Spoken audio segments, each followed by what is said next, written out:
I didn't know that it was about points, and that really was cool for betting if I would have known that.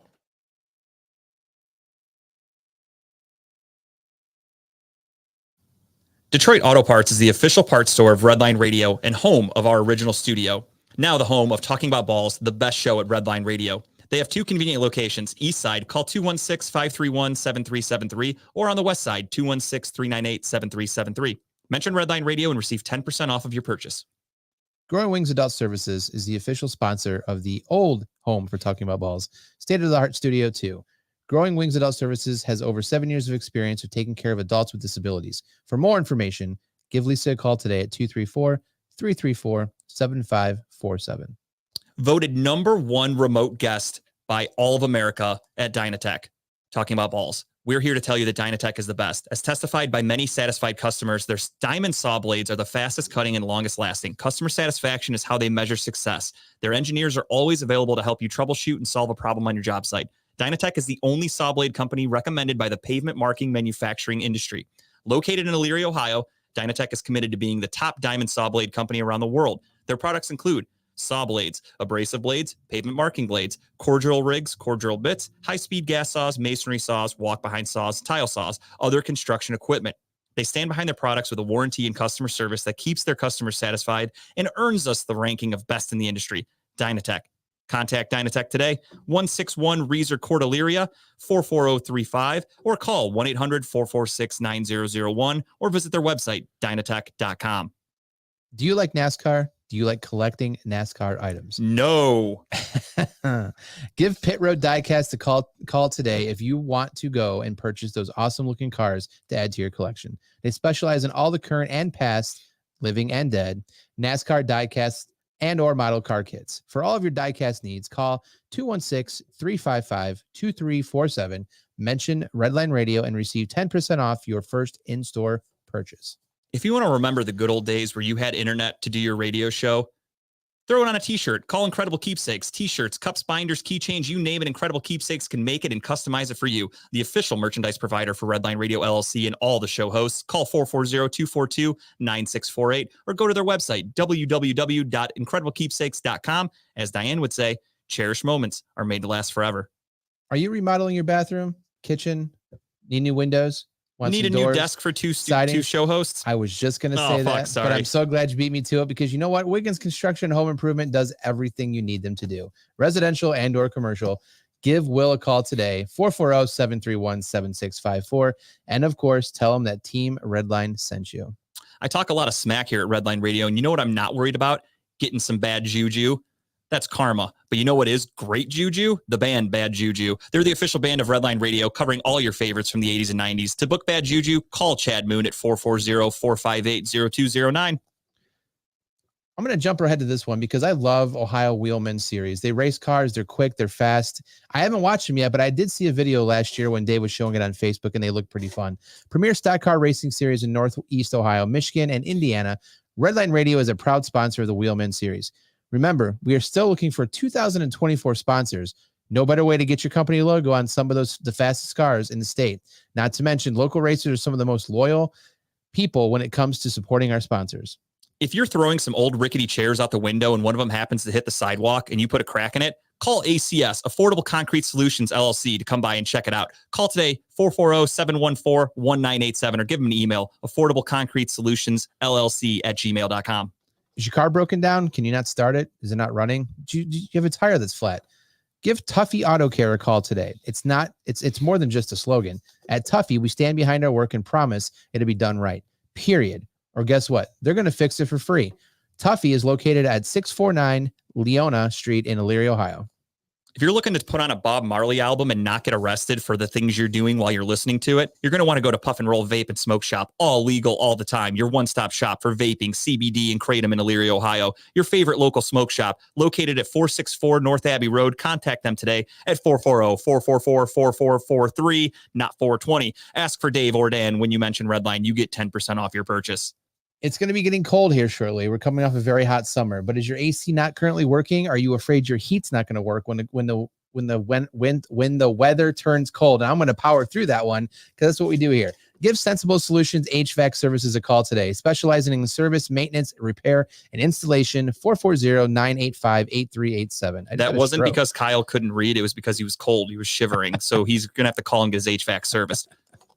All Pro Freight Systems, large order freight shipping located in Northeast Ohio. One call hauls it all. All Pro Freight System located at 1200 Chester Industrial Parkway in Avon, Ohio. Ask for Matt, 440-933-2222. They can haul away your old chairs if you want to get rid of them.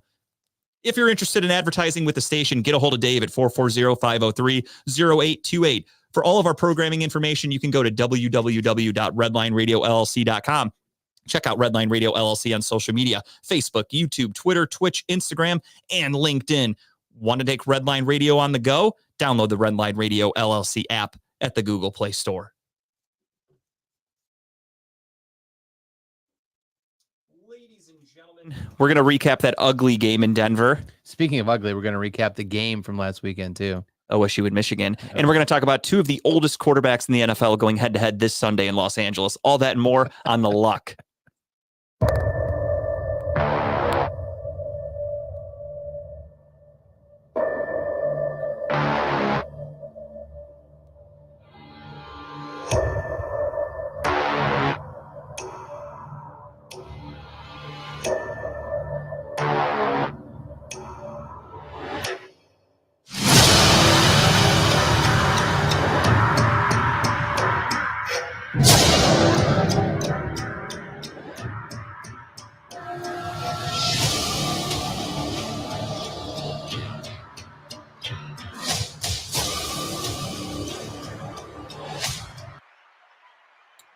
Ladies and gentlemen, welcome to Talking About Balls. I am Justin George, joined as always by Kyle Price and Timbuktu. Gentlemen, What up, man? how we doing?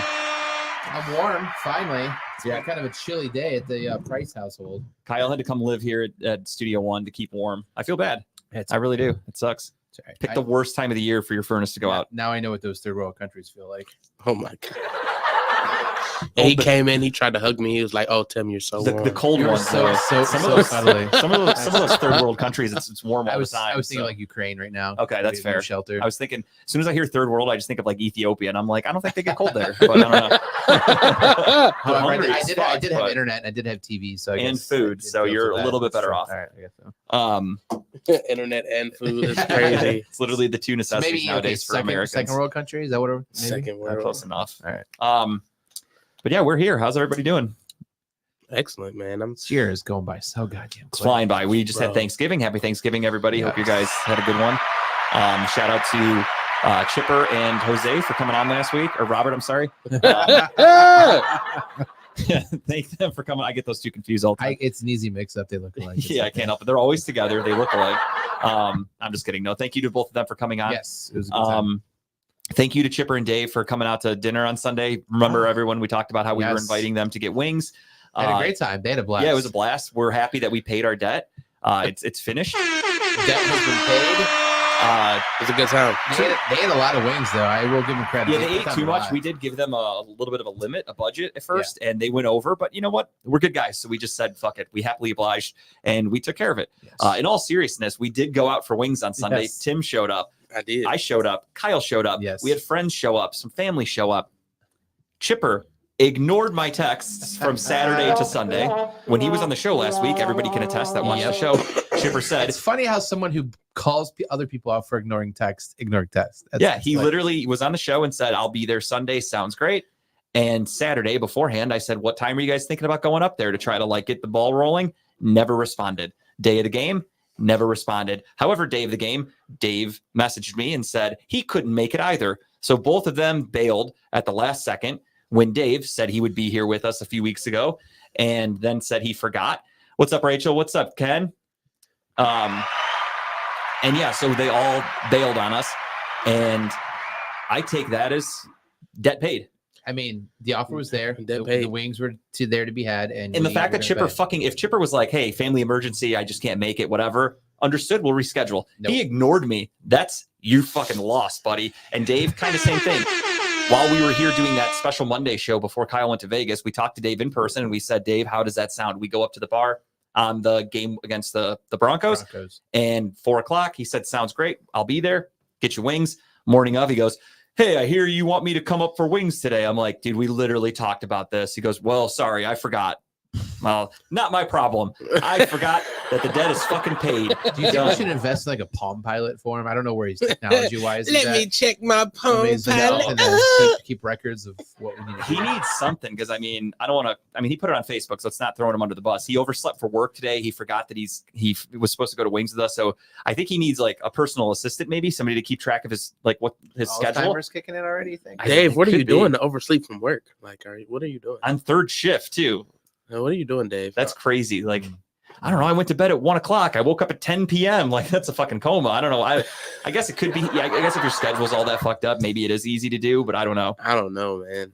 I don't oversleep. Like, I set alarms and I wake up. And if I have oversleep, I do. If I have something I need to get up for, I have anxiety. So I wake up way before I need to wake up because my body's like, we're going to make sure we're not late. I think I'm so used to getting up at a certain time, my body just instantly wakes up. There's been times where I've sometimes forgotten to set my alarm. Yeah. But my body's like, nope, fuck you. We're up anyways. We're going. And don't get me wrong. Again, Dave went from having normal day-to-day jobs to now working third shift, which is probably hard to get used to. But I don't think I've ever worked. I still want to know what the fuck you're doing, Dave. I don't. Tim wants answers. He demands them right now. We need answers. But yeah, so both of them didn't show on Sunday to the Wings. Dave did bail the day of, but sorry, not my problem. An opportune moment for them to talk shit about the Browns too. Chipper ignored it, and fuck them. That's not my problem. I'm not trying for a round two. I tried to pay my debt, and you guys blew it off. So not my problem. It's over. Consider our debts paid. Done, over with. Paid out. Should have made a bet for the last time the Browns and Steelers played. That would have been nice because they would have had to pay us. We should have done double or nothing. We just wiped the debt free. Well, I think maybe we did. We just didn't say it out loud because they didn't show up. So it was double or nothing. Nobody owes anybody anything, I guess. Wash. There you go. Yeah, it's a wash. But yeah, that was fun though. I had a good time with you guys. No, it was great. It was phenomenal. I ran out of there. I wish Tim could have stayed longer, but unfortunately, you guys know the rules. Tim's not allowed to watch Browns games because he is a curse. Did you get your shirt cleaned, by the way? No. Oh yeah. Was that just beer on it? No, chopped sauce. Definitely. Oh, is that what that was? Yeah, it was I thought it was just like out like water or something. I feel it was like trying to help him like dab it down. I didn't see it. Yeah, my bad. It wasn't a big deal. It was just I don't know why I said my bad. I had nothing to do with it, but that sucks. I think Tim was there long enough, and I think Tim sat in the parking lot long enough to the curse set in. 100%. Tim should not have been there at kickoff, and he was, and the Browns lost. So I'm blaming Tim. Unfortunately, I know he didn't. He tried to not even look at the TV. I didn't. He went and sat in his car, and it's funny because the people we were with looked out there, and they're like, "He's still in the parking lot. I can see him." So like, get him the fuck out of here! Like, literally right before you actually pulled away and started driving, he was going to go out there to tell you to leave. It was funny as fuck. What's up, Adam? I had a lot of time in between where I needed to be, so I'm just like, you had to kill it. I understand completely. Yeah, and again, Tim thought the game was at 4:30, not 4:00. So he was in the right. He showed up at the perfect time. He would have been able to eat, pay out, get out of there. But shit happens. Those wings were good though. Wings were good. The food I definitely will be back. The food there is very good. I can't recommend that enough. Model that entire middle, like the inside, because I don't remember it being that way last time I was there. Depends on the last time you've been there. They did remodel a couple of years ago or so. 5 years ago since I've been there. Then yeah, they probably did. I know they redid like the wall to the right is all like new and wood and shit. It looks really nice.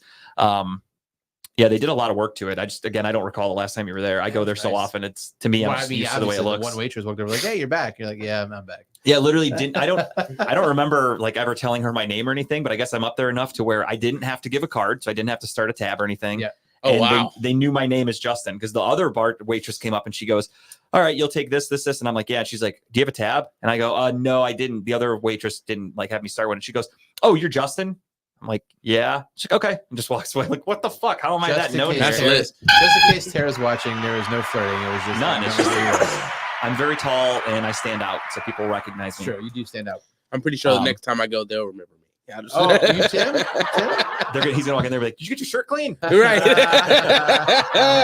But no, we had a great time. I had a good weekend overall. They got a lot of wing flavors I gotta try. Dude, they have a ton, and I didn't even get to ask. I forgot what it was because I'd been up there twice in November. They have a special sauce every month. I forgot what it was this month, but it wasn't too enticing for me. Oh, it was something fucking spicy, and I immediately was like, nope, when the guy told it to me. So you might have liked it, I but might have tried it. Yeah. no fucking chance Yeah, for me. I'm not a big spicy fan. No I'll chance. eat it just because in case you can challenge, I'll eat the wings, but it's not something I can sit and enjoy something spicy. I would No, never. can't do it. I accidentally I bought a bag of Doritos at the gas station today, and I didn't realize I grabbed spicy nacho, not regular. Those were enough to where I was eating them, and I felt my head sweating. Like they got me going. Really? Spicy Oh, nachos are good.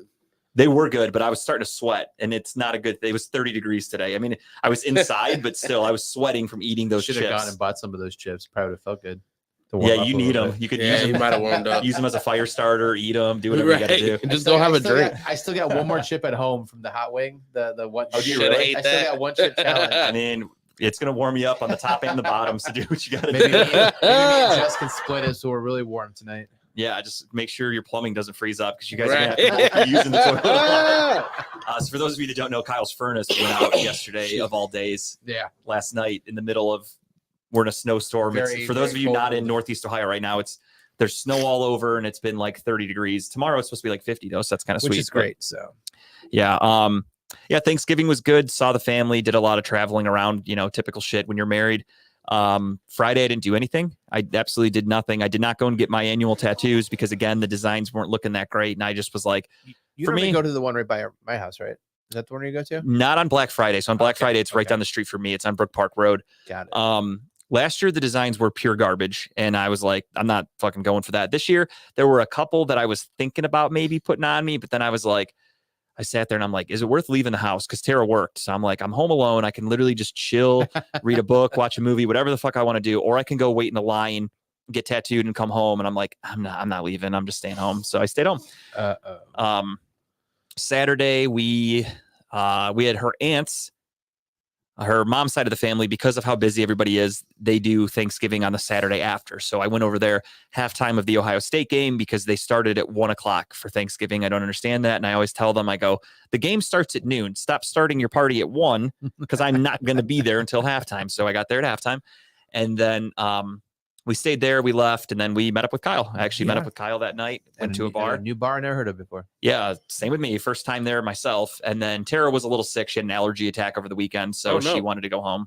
Yeah. She was fine. She's just being pissy because she's all stuffy. So on the way to the bar to meet Kyle, she's like, I don't want to be there long. And then we're standing there, and I had I was there for like 2 beers and 2 shots. And she's like, at one point she got up and she just goes, give me your keys. You can Uber home. I'm driving your car home. And I'm like, what the fuck? Like, are you really going to act like this now? Like, we were sitting at your aunt's all fucking day and you were fine hanging out with your family. Now we're hanging out with friends. And she's like, I want to go home. So I'm like, whatever, we'll fucking leave. So we went home. Damn pregnancy. And then I'm watching the Cavs game and I'm just sitting there and she's like, what are you mad? And I'm like, I'm not happy. Like, you made me fucking leave. You made me leave because you're acting like a fucking dickhead. You I'm do like- you do a great Taryn impersonation, by the way. Oh, there she is. Speaking of the devil. Well, Talk she's- to him, Tara. she's claiming she's having allergies because she is allergic to cats, and we do have cats, but she's Oh. not like deathly allergic, so they do stuff her up sometimes. So I looked at her, I'm like, we're literally in a bar with no animals where you should be able to breathe better. You want to then go home Where where there's you can't animals. breathe. Like, what fucking logic is that? Math is not math. So I just said, okay, let's go. We'll go home. And I watched the Cavs game, and then Happy wife, happy life, guy. yeah, Are you happy mad wife at with a me? happy knife when I get home. Apparently, She's definitely gonna have a happy night. she's gonna cut What me. was all that shit you were saying? Yeah, what'd you say about my allergies, motherfucker? Shit, one more time. So then Sunday Oh, rolls around, and Sunday so I didn't funny. do shit. Got up, waited till I went to Pounders with you guys, and then on Monday, my brother-in-law shot me a text at like noon, and he just goes, my brother-in-law Kadem, and he goes, hey, do you want to go to the Charge game tonight? And at first I'm kind of like, it's Monday, it's kind of cold, we were going to put up our Christmas tree, and I was like, maybe I'll just tell him no. And then he goes, I think the seats are like right underneath the basket next to where the Cavs players sit. And I go, oh, let me check with Tara and see how she's feeling today. So I just text her, I'm like, you want to go to the Charge game tonight? And she's like, not really. And I just said, well, we're going. So we ended up going to the game, and Damn, yeah, I she's- said, like you're just pushing the agendas now. well, she was fine at She's that gonna point. snap it. She She said was she's fine. still sick. She said, I definitely told you. She's sick of me. You That's could all stay. she's sick of. Yeah, again, and I'm still sick. she was going to take my car. I was going to have to Uber home. Talk to him, Tara. And I think like Kyle and them, you guys were getting ready to leave for another bar. No, we went home. Oh, yeah. Everybody at that point, too, I could kind of tell the night was wrapping up. So I wasn't about to just be like, well, let me Uber home so I can stay up here for one more drink. So I was just like, fuck it, I'll go home. Cut the losses. And go. Yeah. So I did that. But then on Monday, we went to the game, had a fucking blast, literally sat right underneath the hoop. I think I saw Don P. I'm sure he'll check in, hopefully. Shout out to Pizzle. I think I saw him, but where I was sitting, I literally had the hoop blocking my view from where his seats are. So I a couple times when I got up, I looked and I'm like, I think that's Don P over there, but I couldn't tell. But then, next to me was Evan Mobley. Donovan Mitchell was there. I'm sorry, Darius Garland and Isaac Okoro. Apparently Craig Porter Jr. and Sam Merrill were there also.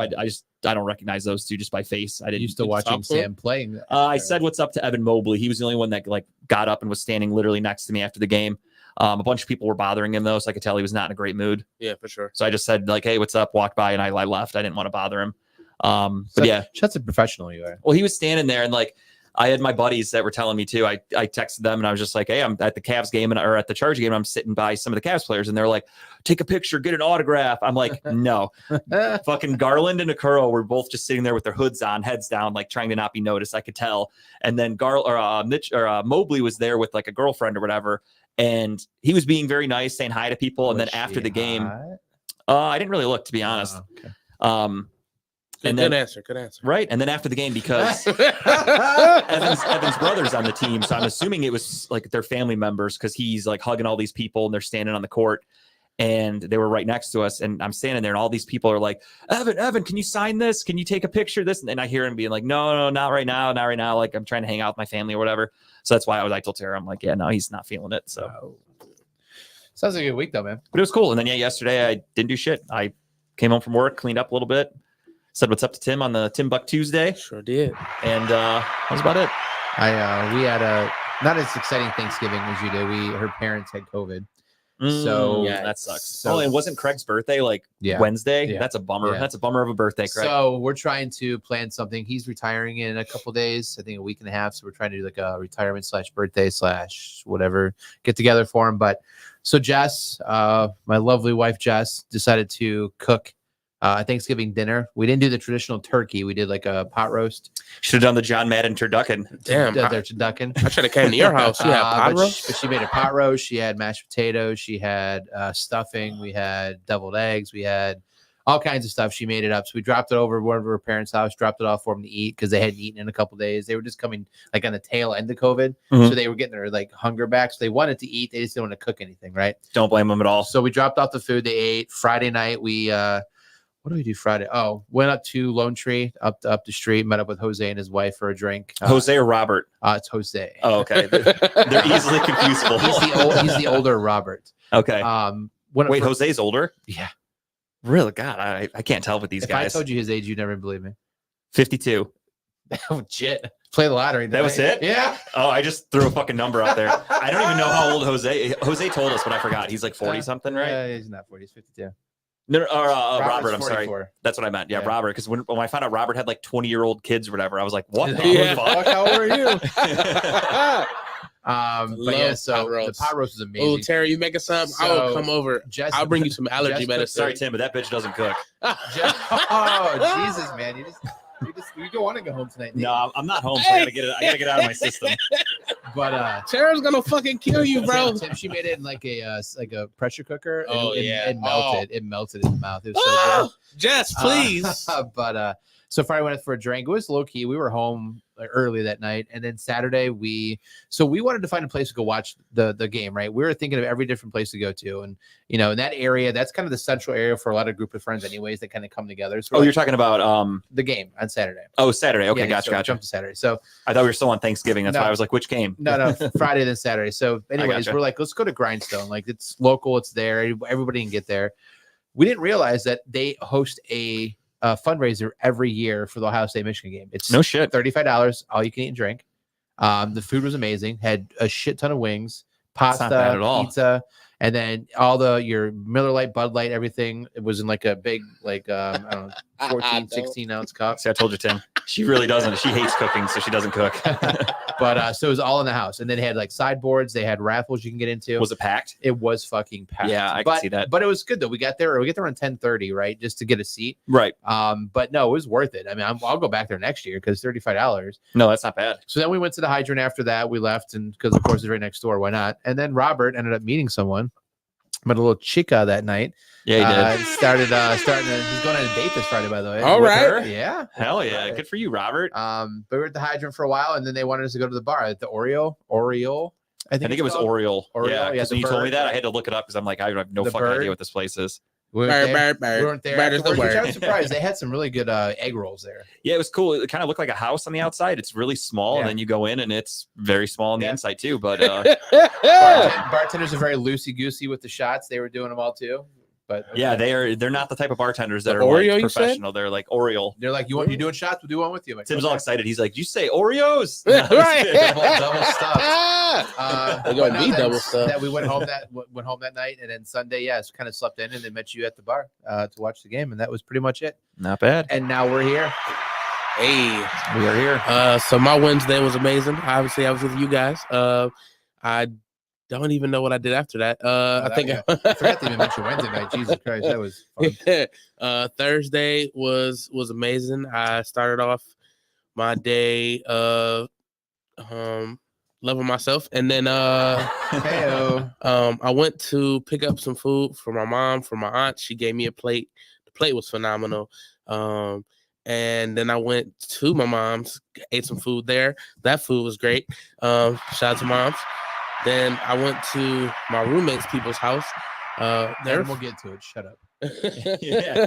And Adam's got the wrong show host on today. This isn't Right. Chipper. Like Right. the Buckeyes lost. It's like whatever. We'll talk about it. Right. I picked him to lose anyway last week. Right, you sure did. The food at there was amazing. Came here and we did the Lex Vegas show Thursday. I saw you make a video of you eating like leftovers. Yes, Dude, that was I am funny. the That's funny. leftover exterminator. So if y'all need, All I know is there's like first of all, it's like all I see is like the thumbprint of the video. It's like you just like close to your face. And I'm like, all right, I gotta see what he's talking about. It's like boom. Yeah, next I'm year like, for damn, Thanksgiving, dude. Vegas is setting the over under to 3.5 for plates for Tim. right? I I definitely had about 4 that day. I'm taking the over next year. Too. It was funny because my aunt, she asked me, she was like, so how was the food I gave you? I said, Auntie, you don't realize that your plate is what inspired this video. I was eating her food in the video. It was so good. I tried to go back, but she ain't had no more. So I'm sad. That's unfortunate. But that just means her food was good. That's true. So yeah, Thursday night, met Lex's grandpa. He was an amazing guy. And I also made a big announcement, which I'm Yes, about to show sir. right here. The sound. Hold on. Let me fix the sound. I'm not the producer of the year. I suck at this job. know Actually. somebody is and give him a call if you want to. Here it goes. So you got- Timothy Watson Jr. on Facebook and Timothy2_31 on everything else. So let me ask you something. You live near Cleveland? I live in Cleveland. You live in Cleveland. I want you to come on as my opening act for the Cleveland Improv that's coming up. Let me find out the date. Malika, Okay. what day are we doing Cleveland? Oh my God. Look at that. Isn't he great? Isn't he great? That is Got For me your the- birthday, that's a good birthday gift. What? I am like, Happy Thanksgiving Uh-huh. birthday. Dude, your face when he said that is It was just like pure shock and joy. awe. That I was amazing. definitely in shock. I wasn't expecting it. Like that smile was so fucking big and genuine. That was awesome. That was such a good moment to have captured on video. It was crazy because like that, even that whole experience was just nuts. Like when I got called, usually the show starts at 10. Usually they give you a day before to let you know when you're coming on. Mhm. He called me at 10, like I need a comedian. Oh wow. It Really wasn't. put you on the spot. Yeah. Did you do a bit too? I mean, I had to. That was but like it their final audition for you. It was like, we're Right. gonna put him on the spot, no prep. Let's see what this kid can do. absolutely no prep. I had no idea what I was going to talk about. I went on there talking about what I was thankful for because that's what they were talking about, and Yeah. it went great. It went phenomenal. Straya, shout out to Straya. She gave me a standing ovation. Hell yeah, dude. Yeah, Go dude. back. I haven't watched it. You watch it yet? No, I haven't had a I'll go chance. back and watch it. I can sing y'all the clip. But it was awesome, man. It's been phenomenal, and they kind of been like mentioning to me What's up, Pat? anytime I'm on the like in the comments, like they're always talking about me, like so. It was phenomenal. Tell you, dude, you're building an audience in Yeah, fucking other man. states. Steps, Hell man. yeah. Big Hey yo, steps. what's up, Pat? What's up, Pat? Friday. What did I do Friday? I always forget my Fridays. It's crazy. I always forget my Fridays. Friday. You get roofied over the weekend sometimes? I don't know, dude. He just lives this crazy clubbing life where he's just out there taking all Right. these fucking ecstasy and fucking roofies. Actually, and I'd be shit. afraid of Tim on X. I really would. Yeah, you thought he liked to hug when he was sober. Oh my god. Bring your little ass over here. Friday I had to work, so I worked all day. I that's had why to you work. forgot Okay. about it. Yeah. Well, I try to forget every day that I work too. Yeah, right. It was 12 to 9 o'clock, which is that's my first time doing that shift at this job. And I thought it was gonna be an easy day because I picked up. I'm like, oh, it's probably gonna be easy. Yeah, I was completely wrong. Yeah. We're not picking that shift up again. Never again. Well, once I get my check, I might be like, you know what? Never mind. Yeah, that changes things. Yeah, right. But Saturday I went and we had a play rehearsal. And I went to go DJ for a comedy show. Big Lane, Ulysses, Kizzy, and dang, I forgot the other guy's name, but they were all great. I was supposed to do a guest spot, but Kizzy was too drunk, so he forgot. That'll happen. Been there. Yeah, but it was cool. I was happy. Like the people wanted me to stay to DJ longer. They was like, "How much we gotta pay you to stay?" I'm like, "Nah, I'm gone." No shit. No, I gotta get the fuck out of here. It's been a long enough day. And Sunday, I did the Women's Health Summit. Shout out to them. Yeah, I saw that. Obviously came up there with you guys and ruined the Browns game. Yes, you did. Tim is the exact reason why we're not talking about Did you, buzzballs today. did you watch the Ohio State Michigan game? I did not. Okay, well, maybe it wasn't your fault then. No. He doesn't have the same connection with Ohio State. Right. Yeah, no, Tim ruined that game. That's why we're this Other- this one's sober. But unlike the Steel City Running Lights, we actually have full buzzballs when we drink them. We're actually doing our bit. Oh, it's Wink, true. wink. I think Adam knows what I'm talking about. You mean we can't just fill them with water and drink the water? I mean, you can, but you'd have to be on Steel City for that. Oh, Facts. So Monday, we was at the Grog Shop. I did a very small set because I wasn't feeling good. I want to say Sunday night I started feeling kind of sick. So Monday it kind of was like really hitting me. Mm. And then like I knew it was bad because I took NyQuil Monday night. And Oh, you got your big play this weekend. You better Yeah, I get know, healthy, right? brother. I know, right? drink honey, Honey, drink tea, zinc, tea, everything. Zinc, everything. I don't know them honey packs. I heard about those. No, but I pretty much like my roommate was gone, so I just cranked up the heat to like hell. And probably did some other cranking. Yeah, right. Home Alone. Oh, Jesus. Right. I sweated it out, so I feel a lot better now. Yesterday had a great interview with RMC. Those guys are pretty awesome. And now we're here.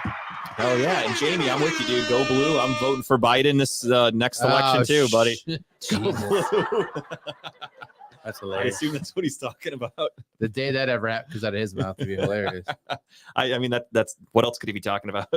That is hilarious. Well, Tim had a great moment that he shared, and I want to share a nice moment from us here at Talking About Balls. Everybody this time of year, of course, the year's winding down. We're almost into December. Everybody and their fucking brother does their Spotify or Apple Music wrap up, blah, blah, blah. Everybody does it. I just did mine today 'cause I saw yours. I was kind of surprised by it. Yeah, I kind of forgot about them. And then I was like, oh, yeah, shit, that's a thing. So I did mine on Apple. And I saw Don P. Shout out to Don P. I'm hoping he'll check in here. He posted... Fuck Joe Biden. He posted his Spotify podcaster recap, and I was like, oh, I didn't even know that they did that. So as a show that's a podcast on Spotify, I wanted to check out our numbers, and I want to thank the fans. I sent the picture to Tim, and we'll show everybody. Look at that. We had over almost 3,500 minutes of content, which is crazy. It's a lot of fucking That's talking. a lot of talking. The United States is our top country because we were actually featured in multiple countries. And it said that we have plus 40% listeners. So we went from, I don't even know, it didn't give me a number, but we're up 40%. A million to 1.4 million. No. Math doesn't math. No, unfortunately, I think we now have 4 people listening. So thank you to 40%. But no, honestly, though, I don't even care about the numbers and stuff like that. I don't keep track of shit like that. But we've actually never been one to care about like how many people listen or whatever. It's just more so to us, this is more you and I just bullshitting like we've always talked sports. yeah, And now we've suddenly adopted him to be part of that as well. and I love him as our adopted son. I love it. I'm very happy with it. Daddies. Pat said him and Don P graduated from broadcasting school together. No shit. I had no idea you guys went to broadcasting school. I never realized I've it. never been able to say I had 2 dads before. Well, you're welcome, son. I'll be right back. I gotta go get some milk. Oh, that's looking for a new co-host, apparently. But no, honestly, we just do this for fun. I love it. I'm just happy of the experiences that have come along the way. We started the show literally in my basement. It's been 4 years now. Yeah, it's been a long Over time. 4. We've been doing it for years. I actually, one of the guys, this guy that worked for the Charge, works for the Charge and the Cavs as a ticket rep. He came and hung out with me and Tara for a little bit and was just, he wasn't even like trying to sell us tickets. He literally was just trying to like get to know us because of my brother-in-law. They kind of know each other. So he was telling me like all this stuff and he asked me like what I do. And I was like, I actually do a sports podcast. So I'm like, I covered the Charge games last year. And I was like, I still have that opportunity again this year. And I probably will get to some. And we just started bullshitting about the podcast and everything. And I was thinking about it. I'm like, man, after just starting this in my basement, it's gotten us to, we have an audience. We've done live shows, going to Charge games, fucking getting sponsors and shit like that. Like it's crazy. And we just do it for fun. Like this is not a job. It's literally, Could you imagine if it's we a hobby. actually put 100% into like this and like we do? No, I'm way too tired for that. I don't have that kind of time and energy. And no shit, Pat. Yeah, dude, hang out. Don usually checks in. I don't know if he's doing his show tonight. He sometimes goes live on Wednesdays, but if not, it'd be cool if you two rekindled the friendship, if you will. Reunited, and it feels so good. It'd be cool if they get to chat in the old chat here. But no, I had no idea you guys went to broadcasting school, A, at all, and B, especially not together. But I also forget that Patrick, he's aged like, I don't even know how to describe it. He's like Benjamin Button. He gets younger every time I see him. And his 40th birthday is coming up, and that's fucking bananas to me. Oh, you mentioned, you texted me. I forgot to respond to that. Yeah, sorry, Pat. I did invite Kyle to your birthday. Kyle ignored it, so I'm taking that as a no. So he will not be there. Not on purpose, Pat. I'll be there. It's what, 15th, right? Yeah, Friday the 15th. Yeah. Let's do it here. We're inviting everybody watching. Go to Whiskers Pub in Brook Park for Pat's birthday. Where the fuck is Whiskers? It's literally in that plaza with like Planet Fitness right by my house. It's right across the street from Solid Gold. Oh, there's a fucking bar in there? There's 2 of them. There's Papinetti's and Whiskers. I never knew that. Yeah, there's 2. They're very divey. Like both don't have food, I think, or maybe Papinetti's does. I don't know. Oh, that's bullshit. We want food. But yeah, he loves Whiskers. That's his spot. So like whenever Pat invites me out all the time, and if I can't make it, I can't make it. And then when I invite him out to Solid Gold, he's always like, going to Solid Gold, not Whiskers, huh? Oh, Papinetti's closed, so I guess it's just down to Whiskers. Just Whiskers, huh? But nice. Yeah, it's a cool little 15th, bar. I'll I be went there like a month or so ago. I met up with Pat for a Thursday night football game. We know you want food. Are you talking about me, Jamie? Why are you talking shit, bro? Wow. Shots fired. This is coming from a guy who's bigger than I am. Fuck off. Yeah, I've never personally met Jamie, but I've seen his pictures, and he doesn't look like a small dude. So I feel like he would enjoy some food as well if he goes to a bar. Speaking of Solid Gold, I did go there last Wednesday after the show, and it was How fucking was awesome. that? Was there a band? Yeah, but it was perfect because I got there at like 9:30, 9:45-ish, and the band finished at 10. Nice. And the patio is open. So I got fucked up. Is it enclosed? Yeah. He said it's no to enclosed. Kyle. They have heaters in there, so it was warm. And I got fucked up, and the dude was pouring me Tito's all night. So I'm thinking like, shit, like this is, I usually just say, give me a vodka tonic. And I'm expecting my bill to be pretty expensive because he's giving me Tito's. It was like $26. Nice. Obviously, Tara didn't drink anything because she couldn't, but still $26. And I drank a shitload of vodka tonics. Dan Grosclose, friend of show, came up there, Had a good time. My cousin Brittany and her boyfriend had a great time. She yelled at you to go home early or take your keys to you, bro. No, she stayed out actually. Stayed out. Weird. Ha ha ha. Nope. I don't even know what that word is, and I beat it. I had I'm offended. anorexia and I beat it. My ass, you fucking beat it. That was Louis C.K. Anyone else that you want to talk to about that? I mean, trust me, I've known you longer than anybody else has. Louis C.K. has a joke about that. He jokes about how his mom died, and he's like, "Yeah, she was really fat." And he's like, "She was anorexic, but she was really bad at it." Is that how you really spell anorexic or anorexia? I think so. Wow. Jamie's smart sometimes. I mean, I'm far from anorexic, so I would never. Was that bird? And Pat, the patio is beautiful because it's covered. It was warm. It was warm as fuck in there. Actually, they had heaters. Nice. Yeah, it was nice.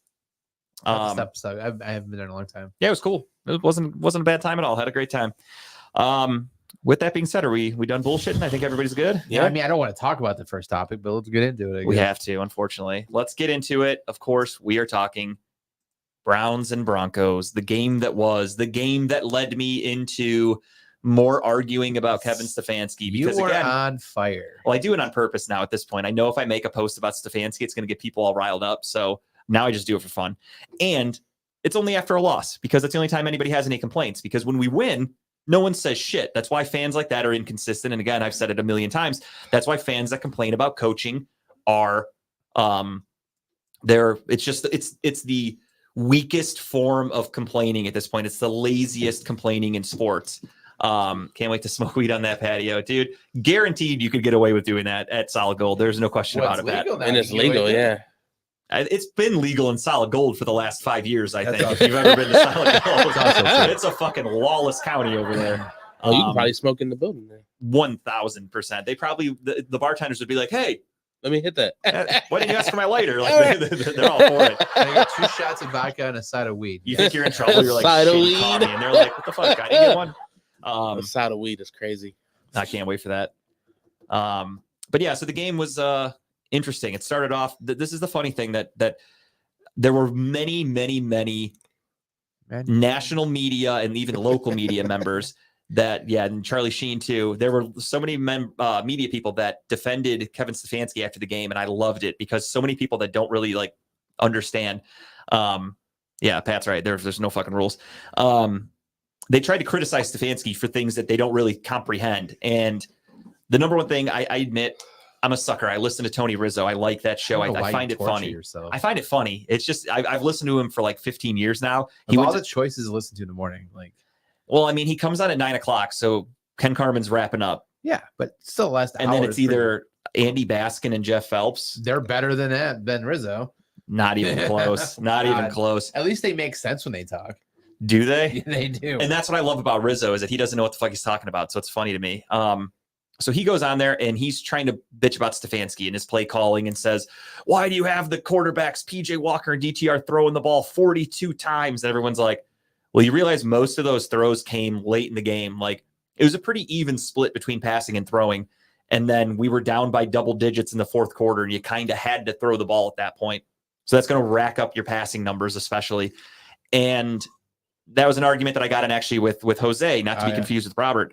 There he is. Steve, what's up, dude? Robert, yes. Much older Robert.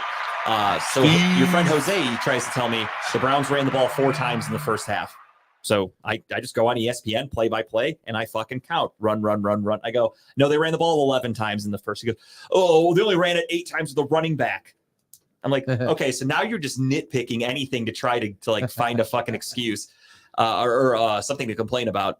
And again, we were running. The game plan was fine. It started off rough. The defense looked like shit. Again, one thing I've noticed is when we start to play like shit as a team, it just falls on Stefanski. It has nothing to do with the defense. Like the defense looked like shit.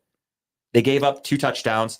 They were down 14-0 in no time. We had no answer for Cortland Sutton. We had no answer for Russell Wilson. He was extending plays. He was looking good. We got a good fumble recovery from JOK, but that was it. After that, we didn't look good. And then being down in a 14-0 deficit, the head coach, Kevin Stefanski, runs a game plan that gets us right back in the game. Should have tied it up if Amari Cooper can catch. We're down 14-12. Everything was looking good. DTR gets knocked out of the game. That's what changed everything, and that's when the game was essentially over because you had no chance. So I will say my only thing that I will, if I had to nitpick something, it was just weird to me not to see the ball ran more times than what was ran. Right. Sure. So I'll be on the side of the opposite side of you today. Right. Yeah. So I think in more instances we're used to that run plan being run, pass, run, pass, right? Sure. We're used to more runs than anything, especially since it was well known that the run defense for the Broncos is piss poor, right? Right. So I understand where people are like, why aren't we running? Because the times that we did run the ball, we were moving in chunks. We were moving chunk plays, right? And that's So- what got us back in the game. I get it. For sure. What I'm saying is, like, I can see the other side of the equation. People are like, what the fuck's going on? But what I think people fail to realize, and here's where I'll jump back in the middle here, is that you call certain plays for a reason. You're not out there as a coach player. You're not calling a play and then executing it. You're calling a play hoping that your players who you pay millions of dollars to are going to execute it how it's supposed to happen. And Mhm. guess what? That doesn't always happen, right? Yeah. That same play that we did the reversal on that caused the fumble, right? That was ran the week before against fucking Pittsburgh. It was ran the week before that against Baltimore. If people want to go back and watch it. That same play's been ran 3 weeks in a row. Same with another one everyone bitched about was Harrison Bryant. And then even your friend Larry at the bar, he got pissed off and said, why do we have a tight end behind center? And I said, and even you said it too, we're like, they've ran that play a lot this year, actually. Like Harrison Bryant's taken a lot of snaps. He's handed off touchdowns to Kareem Hunt. He's run the ball plenty of times. He just happened to fumble it. Do we like a non-quarterback catching and just getting a ball snapped to him? No, but I'm sure that plays practice a lot. But that same play is what got us a first down against Baltimore when they thought he was going to run up the middle. He snapped it to himself and then ran to the left. Yep. And he got 5 yards and got us the first down. DTR and PJ Walker are both small quarterbacks. They do not do quarterback sneaks. That's why it's a Harrison Bryant play. They even asked about that with Stefanski, and they said, or somebody was talking about this week, and they said, there's a good chance that you will now see Joe Flacco taking these quarterback sneaks because he's a bigger quarterback. The other guys were just not big quarterbacks, so we weren't going to risk them getting hurt. Yeah. And again, that play had been called multiple times this year. Kevin Stefanski didn't call that play going, hey, Harrison, make sure you fumble it. When a coach makes a play call, he's calling it because he expects it to be executed. Same with the reverse play. And there were multiple people defending Stefanski for that play call today or this week. And people were like, why would you call this flip and reverse and this and that? And everyone goes, they've run plays like that all year. And that's just something to try to like boost your offense a little bit because that play was called right after DTR got hurt. So they said that's Kevin Stefanski basically saying like, I'm trying to shake things up a bit because I have a cold quarterback coming in off the bench. What am I going to do? Just make PJ Walker try to chuck it downfield? You know what I did not hear anybody bitch about other than the fact the ball was dropped? Sure. Is the 2-point conversion play that was ran where they ran DTR to the left. I heard one complaint. Snapped it, and then DTR ran back, got the ball, and then threw it to the end zone. That would have been an easy if you'd have caught the He was ball. wide open. Who complained? It was Rizzo. He said, why is he getting cute on the Right. 2-point conversion? And everyone's like, that was so it was well wide drawn open. up. That like- was so well drawn up because Exactly. everyone was looking one direction. So that's why I will stick with anyone that complains about head coaches after a loss, unless they have real evidence. Again, Jose came at me, wrong stats. I had some girl come at me about Stefanski sucking, and I just stopped responding to her. I wasn't even going to waste my time. No offense, but We are sexist on this show. If you're a woman, don't argue sports, okay? first off, she came at me and said, oh, Kevin Stefanski sucks. She's like, we have all these old and slow wide receivers that can't catch, and he's out there calling this and that. And I'm thinking in my head, like, okay, so you're claiming basically that the roster's terrible, yet we're 7-4. And I said, that's a testament to the coaching right there. And then she just came back with, we should have ran the ball and this and that. And I'm like, well, we were losing for most of that game in the second half. Like, you can't just expect to run. Like, we needed to get 10 plus points back. So you kind of have to throw the ball. And you know, what sucks for me is the fact that you could see it in his eyes. DTR was so emotionally invested in that game. He was doing, up until he got hurt, he was playing one hell of a football game. I feel really bad because this Sunday was supposed to be his big homecoming. Yeah. He's from LA. He played at UCLA. There's Everyone a small said chance like, he could still play, but he's got to get to the that thing protocol. though that I heard from a lot of like experts, if you will, I don't know if the Browns will listen to it, but they basically said that unless he practices on Friday, you don't play him. If he clears concussion protocol like Saturday night, you don't play him because that means this raw rookie did not practice all week. Yeah. Not good to throw him out there cold like that. Right. I just feel so bad because he made such great throws. He was calling a great game. You saw he was calling different protections. Are the Broncos dirty? For what? Oh, that hit? in general, all season, they've had Kareem Jackson's been suspended twice now. who I forget his name. Who's number 3 or 6? The one that that hurt 2 of our players. I forgot his name. He's a safety, Yeah. but he 3 times he was in on plays where the injury where He hit Amari Cooper. And then I don't think he was part of the DTR. no, hit, that was a lineman. there was someone else where he hit someone too on offense where he was slow to get up. I think maybe it was Njoku. He came low in Yeah. Njoku. So And they are coached by Sean Payton, who was behind the Bounty Gate. Bounty Gate. There were a lot of people this week that are saying that they think that the Broncos are a dirty team because of Sean Payton. I mean, potentially. I mean, where there's smoke, there's And fire. It's happened before. Kareem Jackson, Exhibit A. Yeah, true. Very true. He's literally could be suspended for the rest of the season if he does one more hit. He's knocked people out. Again, he's been suspended twice now for illegal hits. Yeah. No, I agree. And just to finish my thought on DTR, though, is like just watching the throws and the drops. Every time a player would drop a pass, that was right there, right in the hands. Passes you should catch. Njoku, I'm looking at you specifically. You fucking idiot. How many times does somebody have to put the ball in your fucking numbers on your hands to make it easy? But if he puts it 20 feet above you, you're going to catch it. I was going to say, as we've learned from David Njoku, it's if you give him a good ball, that's when he drops it. So, but I felt so bad for him. You can just see the frustration in his eyes. I thought he's starting to catch a stride. Had he finished that game, I think the Browns win that game. I agree. I mean, we were, again, if Amari Cooper didn't drop that ball, we had a tie game 14-14. And then, of course, he got hurt the following drive for the Browns. But the defense stepped up. We were making plays on offense. Everything was working fine. And that's why I go back to the lazy Browns fans that are just like, oh, this Stefanski guy stinks. Like, he gets no credit for coming back 14-0 against Seattle. He gets no credit for coming back 14-0 against the Broncos, making it 14-12, should have been 14-14. He gets no credit for coming back against the Ravens, for beating in 2 weeks. This is the other funny thing to me that I was thinking about. In back-to-back weeks, we had an epic comeback against the Baltimore Ravens in Baltimore. Then at home, we beat the Pittsburgh Steelers, which rarely happens ever. Right. How often did the Browns beat the Steelers? How often do we beat the Ravens? How often do we beat them in back-to-back weeks? It's been a very long time. It just doesn't happen. Sometimes you go years before you beat those teams twice or once each.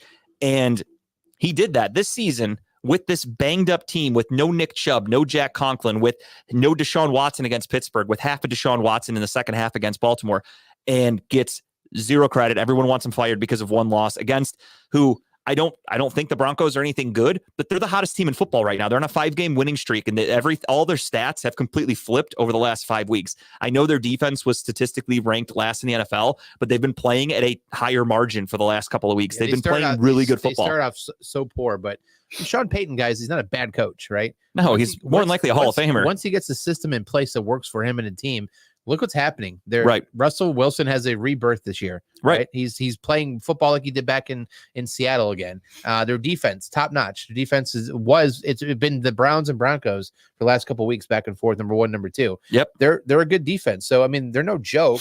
Should we have beat them? Absolutely. But again, I think if DTR didn't get hurt, we're okay. The number one thing the Broncos do play like trash though. For sure. The defense looked like shit. And I also think it had a little bit to do with once DTR got hurt, that just took the air out of everybody. Yeah. I mean, we had multiple sacks, turnovers, defense giving up scores. Like that's just, it all went downhill as soon as DTR got hurt. So Miles that's something. got hurt too. Miles wasn't playing. Miles 100%. Garrett only had one arm. I was scared all week. I'm not going to lie to you. I don't know how he's healthy. I don't understand. The rumors today said he's actually looking much better. Like things are good. So what did he do? Did he just pull a muscle? Did he pull some out of the socket? I mean, what all he happened said was he heard something go pop. And he basically was standing there like this. His left arm was just down. He couldn't fucking move it at all. He couldn't lift it. So he's playing with one arm. But I was really worried. They did an MRI and then no news really came out until Stefanski talked yesterday afternoon. And I was thinking like, this is the Deshaun Watson shit all over again. There's no news. So they're going to come out and say he needs surgery. Miles Garrett out for the year. I was fucking like really bummed. I'm not kidding. Like the last 2 days, I felt terrible. I don't trust the Browns medical staff just because of how they handled Baker, how they've handled the Watson thing a little bit. I'm nervous. Like I would hope that Miles would have more authority to say, look, I don't feel it. I can't play. I don't want Miles going out there saying, nah, I'm 50%, but I need to play. Like I hope someone above him says you just can't play. If there really is something going on. There's obviously, I know what you're saying, but there's the selfish part of me that's a Browns fan that's like, I want Miles Garrett. Yeah, I know, but I don't want. What's the longevity? I don't want him to get hurt and forever be like. He's got all off season to get healed.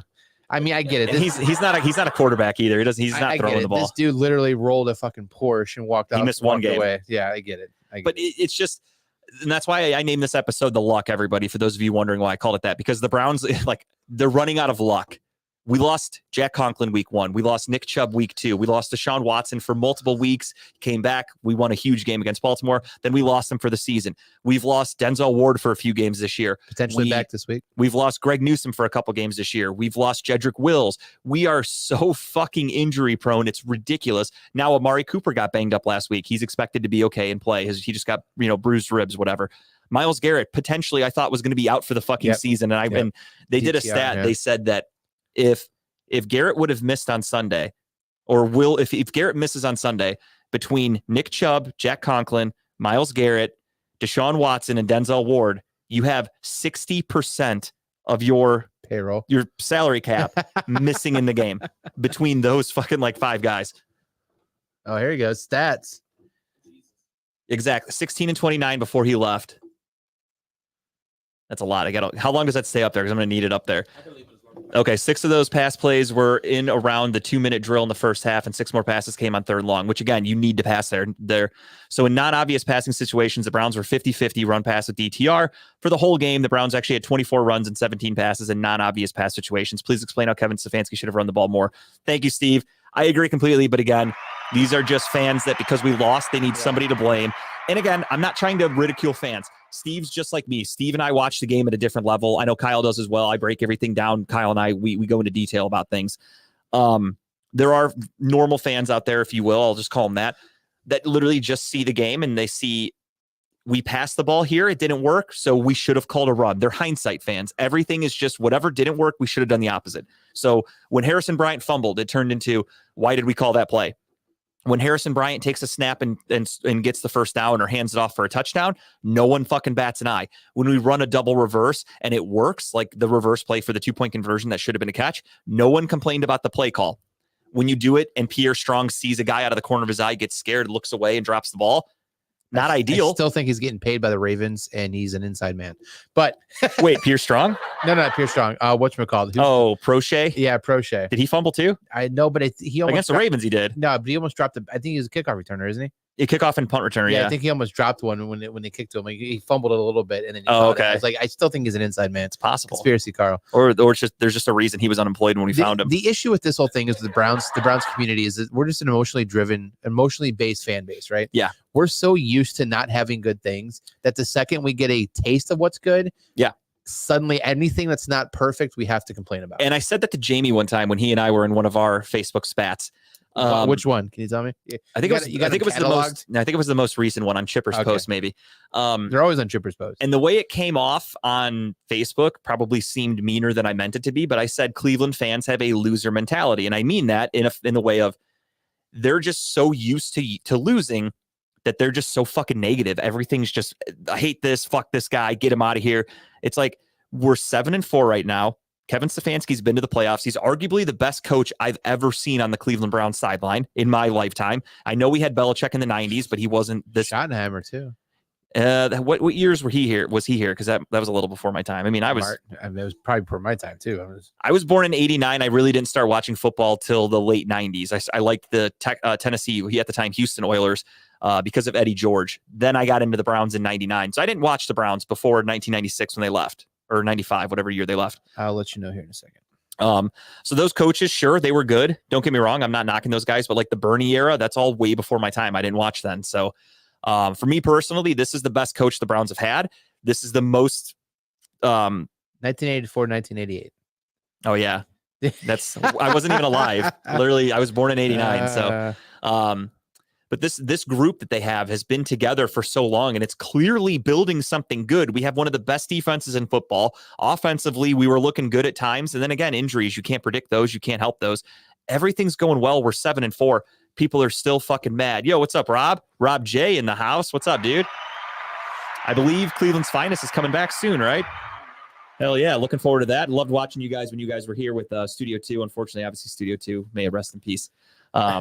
Play taps. But by the way, I think you got kind of called out. Not called out, Tim, but there was a post earlier that made me laugh, and it was about It was from Jeff from Loud and Local. No. What did it Yeah. say? No. I gotta find it. I gotta find it. It was him and Lisa posting up from their new studio, which Not kudos to them. throwing shade. And the post is, oh yeah, here it is. We're up and running with our podcast. We just got awesome internet, the best you can get, and we will be bringing music back ASAP. So that's a huge double shot at Redline Radio because his big complaint was Redline Radio's internet sucked and they couldn't play any music. I don't think that's a shot at Tim. Well, it's though. definitely not a shot at me, but I didn't mean it, Tim. I just meant like at Redline. I got it. I got it. consider Yeah. Tim the new face of Redline because Dave's not here that often. Someone explain to him how internet works. I'm just curious. Like, No. it doesn't prevent you from playing music. Like it's just Yeah, that I never understood. play better music. Yeah, that's not an and internet problem. You could But no, probably he's listen to it. definitely he was pissed when he left Redline. I know that. So I know like his post is like 100% like a shot at Dave. yeah. But again, Tim's the face of Redline now, so it's a shot at Tim. the by face default. that runs the Sure. place. He is. he doesn't want to be. Tim's like, don't say that about me. That's like the most insulting thing you can say to Tim is you're the face of Redline Radio. The body of Redline Radio. Yeah, he's the mind, the body, and the soul of Redline Radio. Yeah, January. Hell yeah. Looking forward to that, dude. But yeah, injuries, rough game to come out of, a loss. Obviously, it looked good for a half, and then the wheels fell off. It is and what again, it is. We had to the Cinderella story had to end it, I guess. And again, that's why I named it the luck because our luck ran out. We So- were getting by with all these injuries with these backup quarterbacks. We beat the fucking Niners with PJ Walker. That's absurd. We nearly went to Seattle and won with Dude, PJ by the Walker. way, PJ Walker's fucking trash. Agreed. But who got wins out of him? Trash. The best coach in the NFL, Kevin Stefanski. You dumb motherfuckers. That dude cannot throw his way out of a fucking wet paper. No, bag. My I felt God. bad. I think I was just kind of like, I was like drunk in love because I'm a Browns fan and we were winning with him. So I was just like, hey, PJ Walker, not that bad. He can do it. And then when I saw him in Denver, I'm like, all right, it's Flacco time. We got to go to Flacco. So speaking of that, let's look at injury prone. How are we looking for Sunday? What I mean, so I hear that I think that Ward's back. I think he's back potentially. Which one? Ward. I think Denzel's Uh, back. Maybe he was I don't- practicing today. I thought.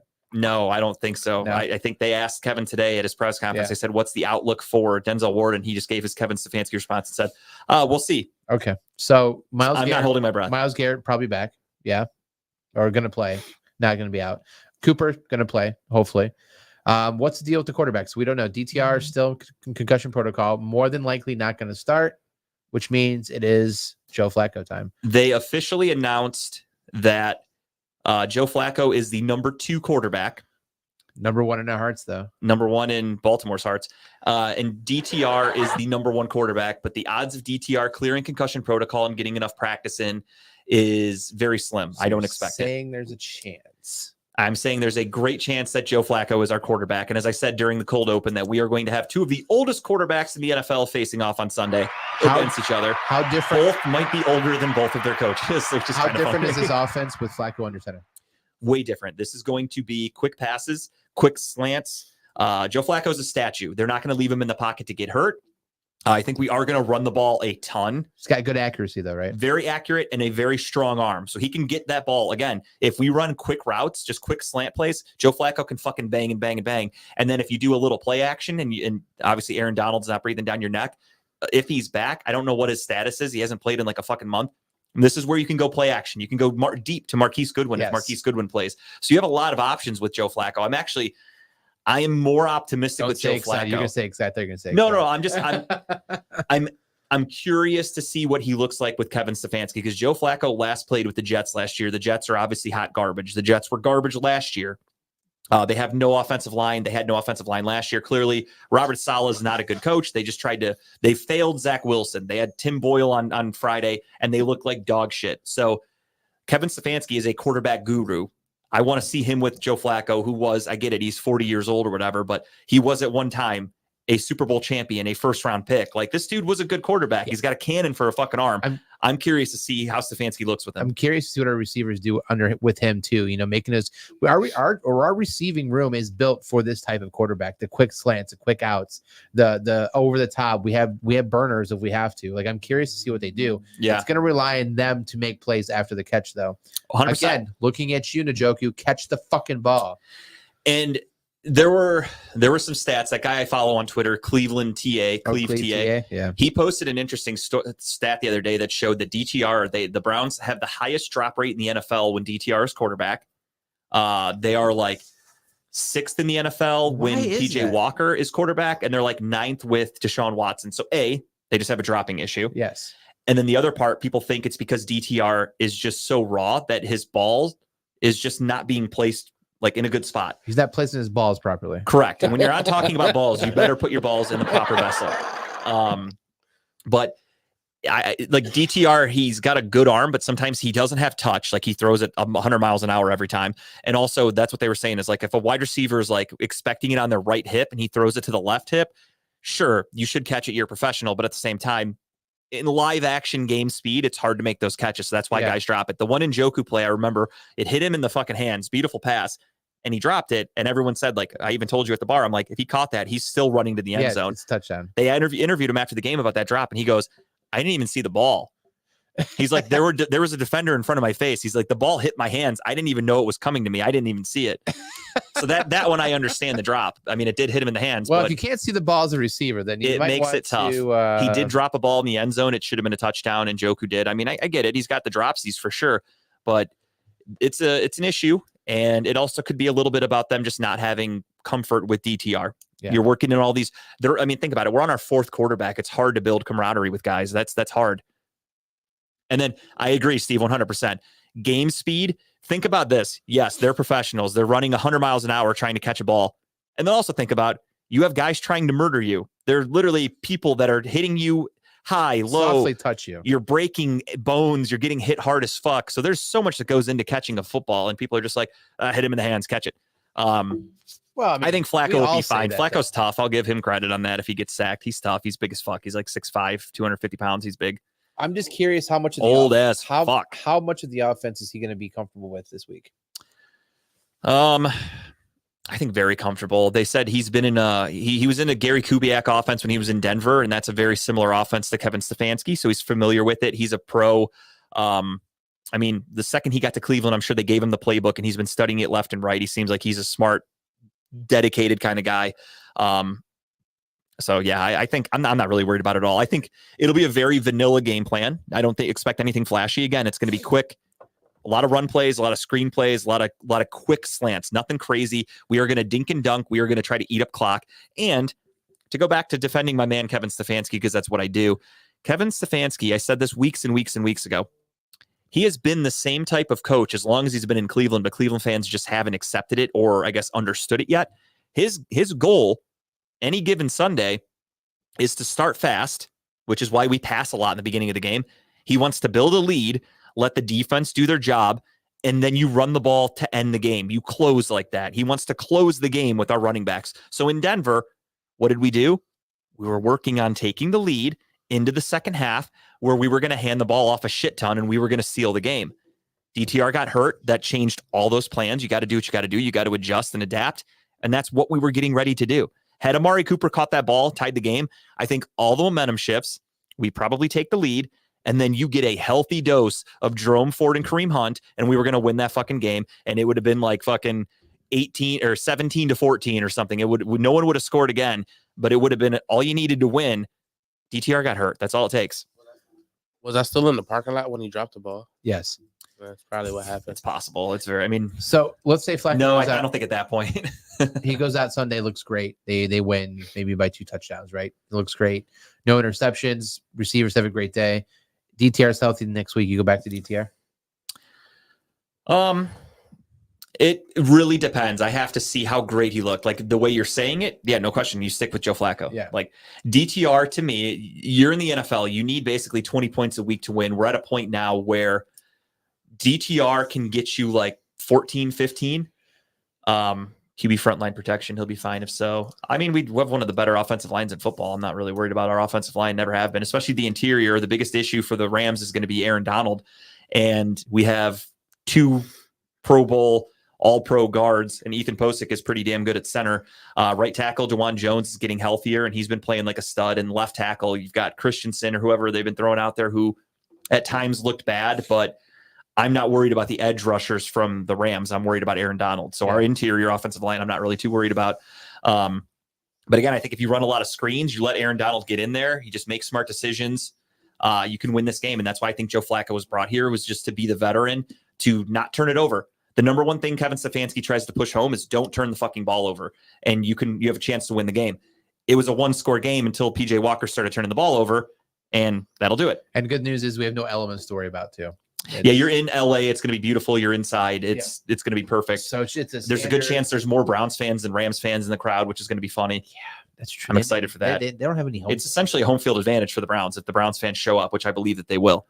I know we'll talk about the Rams in a little bit, but yeah, the Denver game sucked. It really left a bad taste in my mouth, but at the same time, again, we're running out of quarterbacks. We're running out of bodies. People are getting hurt. Myles Garrett was hurt. Like when your top 5 best players are fucking injured, what do you expect in the NFL? I don't care who your head coach is.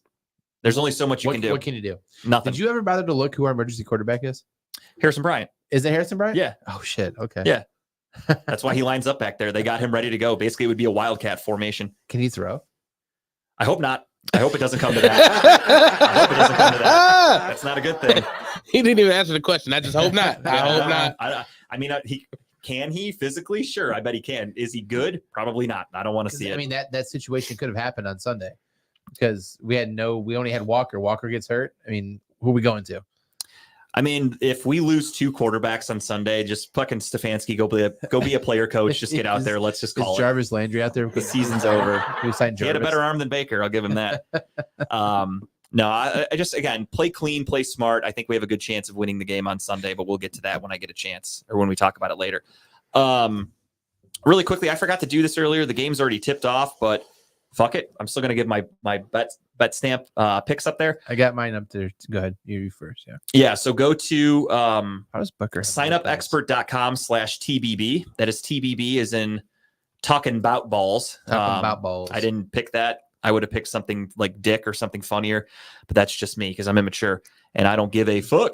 But my bet stamp pick for tonight was a 5-leg parlay. I took the Orlando Magic over the Wizards. I took the Philadelphia 76ers over the New Orleans Pelicans. I took the Lakers over the Pistons. I took the Suns over the, I want to call it Raptors. And I took what's the other game? Fuck, I can't remember. I took the Magic over the Wizards. Boom, nailed it without looking.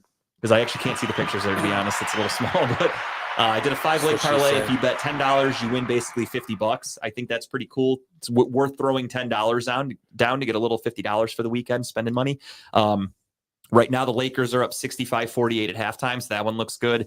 Wizards are up 66-56 at halftime, and the Suns are trailing 29-20 in the second quarter, to the Raptors, but that's early. A 9-point difference when you have Booker and Durant on your team is really nothing.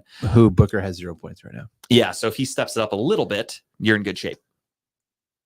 But that's my bet stamp pick for the day. I don't know which one you have, Kyle. So if you need anything that needs to go early. I built a parlay, so I've been doing player parlays lately. Just build a very big parlay just to have some fun with it, right? Have a little fun. So let me look at mine real quick. So because I can't see that either. My eyes, they're not bad, but they're not great. So mine was a 4-person parlay. Oh, Jesus. Zoomed as fuck. There we go. Size matters. Jesus. So I did. I did. Not talking about balls. It doesn't. We don't discriminate against it. So I did a 4-player parlay. $10 to win $127. So I did 6.5 assists for LeBron over. I did Fred Van Fleet 15.5 points over. I did is that Biyombo over 8.5 rebounds. Bismack Biyombo. And then Kuzma 22.5 over too. Combine them together, $10 get you 127. I have a lot of faith that those should hit. I don't know about the Kuzma. He's been on fire lately, man. Let's take a look at how Kyle's bets are doing. LeBron has 2 assists at halftime. Not a great start. That's all right. He'll pick it up. He needs 5 more, but they're up by 20. So I don't know if he's going to play a lot in the second half. Kuzma currently at halftime. He knows how to shoot your hopes down, doesn't he? Oh, that's just how I am. It's funny to me. Kyle Kuzma does have 12 points, so that's not bad. He only needs 10 points, 11 points in the second half to hit that one. So that's not terrible. And they're down by 10, so he's going to need to come out shooting. The games haven't started yet, though. So. And then, the Nuggets game's a 10 o'clocker, and the The Grizzlies game is also a I think an 8:30 game or whatever the fuck. So we'll see. Actually, no, that one just tipped off. The Jazz and Grizzlies just tipped off a second ago. So yeah, we'll see how that goes. The LeBron one is the biggest scare for me if I'm you. Yeah. Just because doesn't really need to play in the second half. Pass the ball, LeBron. I need LeBron to hit a 3. So LeBron, please come out shooting. Because he is 0-4. Oh no, he did hit 1 for 4 now. I'll take it. Boom. Never mind. LeBron, go ahead and pass the ball for Kyle. But yeah, I want to do the bet stamp thing really quick. Again, forgot to do that early, but that's my picks for today. So if you just want to follow along with the picks that I'm making, I do have a $10 bet down on that parlay. So there's a chance I make $50 today if everything goes according to plan. Oh my God, make it smaller. Let's do a quick recap of week 12 in the NFL while we're here. You had a lot of games that happened before Sunday, which was kind of cool. I actually enjoyed that a lot. Packers upset the Lions 29-22 on Thanksgiving. The Lions, I said it before. I have a buddy who's a big Lions fan. He's from Detroit, loves them. And I don't have the heart to be like, yeah, dude, but your team really struggles against good opponents. And that's just a fact. But I've been nice and I'm just encouraging him in his fandom and I'm happy for him. But yeah, they lost to the Packers who are playing pretty good football and kind of embarrassed them on Thanksgiving. The Cowboys, speaking of embarrassment, beat the fuck out of the Commanders 45-10. That's another one that I found a little fun fact that I rubbed into my buddy's face. That's a Cowboys fan. I let him know that the Cowboys have not beaten one team that's above 500 this year. Did I do an extra pick last week? You did. Yours hit. You did the Dolphins. Okay. I couldn't remember. Because I fucked up, and I'll show you. I had to go back and rewatch the show because I wrote it because you guys gave me yours both at the end. Kyle obviously took the Browns, but I couldn't remember who took them because when I wrote it, here it was. I wrote Kyle next to Miami or for Miami, and I wrote Kyle with the Browns also. So I went, fuck, which one did Tim do? Because I didn't write anything for you. I went back. You took Miami. I gave you credit where it was due. I went back. I make sure I check all my homework. Way to go, Tim. Congratulations, buddy. Yeah, the Cowboys did get Jack Del Rio fired, which is bullshit. They should have fired Riverboat Ron. How is Ron Rivera still employed by the fucking Commanders? They're idiots. But yeah, when you go back and look at it, the Cowboys have not beaten one plus 500 team. That's what the Cowboys do, man. They just beat up on the little guy. But everybody in the world is like, oh, they're like the number 2 power ranked team. They're so because fucking they've been good. the games that they do win, they win like By a lot. Don't get me wrong. So I sent that to my buddy because my buddy was talking shit. And he's like, well, that Browns defense looking really good today. And I said, why don't you play a team that's above 500, you fucking bums? And I gave it right back to him. And he's like, I can't fucking hoser. I can't do anything about the schedule. And I'm like, sure you can. You could have beaten fucking Arizona and you could beat teams above 500, you bums. I just kept talking shit.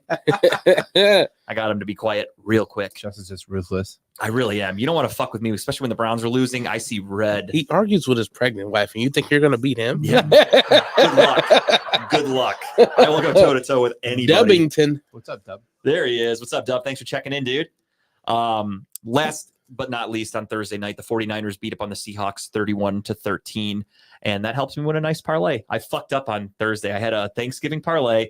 I had like 3 or 4 anytime touchdown scorers, and I accidentally clicked first touchdown for David Montgomery, not anytime. Will you show me that? Yeah. I was pissed. And he scored a touchdown, but it just wasn't the first. All the other guys scored touchdowns. I mean, it wouldn't have been as much as it initially said because I did click first, but still, I fucking blew it. So in the second games, I made a new anytime touchdown parlay, hit 2 in the Cowboys game, and I hit Christian McCaffrey in the third game. So I hit that one. Won like $100 so or something. Pissed because I think that day I made a bet that each team would have that played on Thanksgiving a rushing and a scoring touch, like a throwing touchdown, and everyone hit it except the Commanders. First game. Yep, except the first game. Yeah, that's a bummer. The Commanders only scored 10 points, and they had 1 touchdown in general. Fucking bullshit. And then, so the Niners win 31-13. The first ever NFL Black Friday game was a Black Friday for the Jets because it was 34-13. I'm sorry, and that score wasn't even as close as it sounds. They scored that Garrett Wilson touchdown with like 5 minutes to go in the game when the Dolphins had completely given up. Tim Boyle sucks. The Jets are garbage. How's your Jets friends taking it? They are one of them is still normal. Brian is completely like the season's over. He's like this, whatever. Like it happened. Aaron Rodgers got hurt. He gave up. My buddy Mike still thinks he didn't talk about it this way because he got benched, obviously, but he still thinks Zach Wilson could be an elite quarterback. Just needs to, be coached up a little bit better. That's it. But he loves Robert Saleh, so he won't say it's bad coaching. What is their thoughts on the miraculous recovery of said Aaron Rodgers? And they have not talked about it, and I think it's because they know that it's a pipe dream, and they don't think first off, they're probably He just got designated to realistically, come off of IR today. well, what I So heard about that, 21 days or something like that, I think. Yeah. what I heard about that is they pretty much had to do that in order to get him eligible to play this year. If he somehow can miraculously play, I don't think he's going to be playing anytime soon. The other thing though is if he really does come back and play, even before the end of the year, I don't think he really had an Achilles injury then. Everyone's saying that. Then they fucking Everyone's lied about saying what he that. really had, what really happened. Because everyone's like, because he goes on the Pat McAfee show every Yeah. Tuesday or whatever. And right? that's why he talks about coming back and doing all the shit. That's why they did this activation thing, because now he's got more to talk about. It's just keeping Aaron But Rodgers in the when news. he asked, he's like, everyone, there's a lot of people who still think you faked your injury. He's like, just, do you have a picture to show us of like the injury itself, like your surgery, the cut, anything? And he like kind of like sidetracked the question and said, Yeah. it's like, do your own research. Yeah, Like, because he's full of shit. I can't believe someone who tore an Achilles. Now, mind you, we watched the replay on TV. It looked like something popped. 100%. Right? And we don't know if it was an Achilles, though. I mean, he was battling It's a. HIPAA. Like he doesn't have to show that right there. It's true. No, it's the NFL. You do have to Well, disclose see, that. Aaron Rodgers 'Cause wants you to there's believe that he gambling has at some stake. miraculous, like, fucking recovery plan going With on like right now. fucking voodoo witch doctors or something like that, which is what's so annoying about it. Is like he doesn't go to modern medicine; he gets it special, and that's why part of me. I used to love Aaron Rodgers, so I mean this wholeheartedly. I hope he comes back and fucking makes it worse, if that's what it is. I think that would be hilarious. If he comes back when the Jets are like fucking 5-10, and he comes back for 2 meaningless games and re-injures that ankle or whatever's wrong with him, and he ends up having to miss all of next year too. Oh my God, you guys, I would need both of you to come to my house to pick me up off the floor because I'll be fucking laughing so hard at my buddies. God, There's something what a weird shit going on show. with him, though. I used to really like Aaron Rodgers, but now that he He's went a to New York, holistic weirdo. he is. And now that he went to New York and he wants to be in the spotlight so much, I do find him fucking annoying as shit. Like I just can't take it anymore. He's on a weekly show when he's not even playing. Like who cares?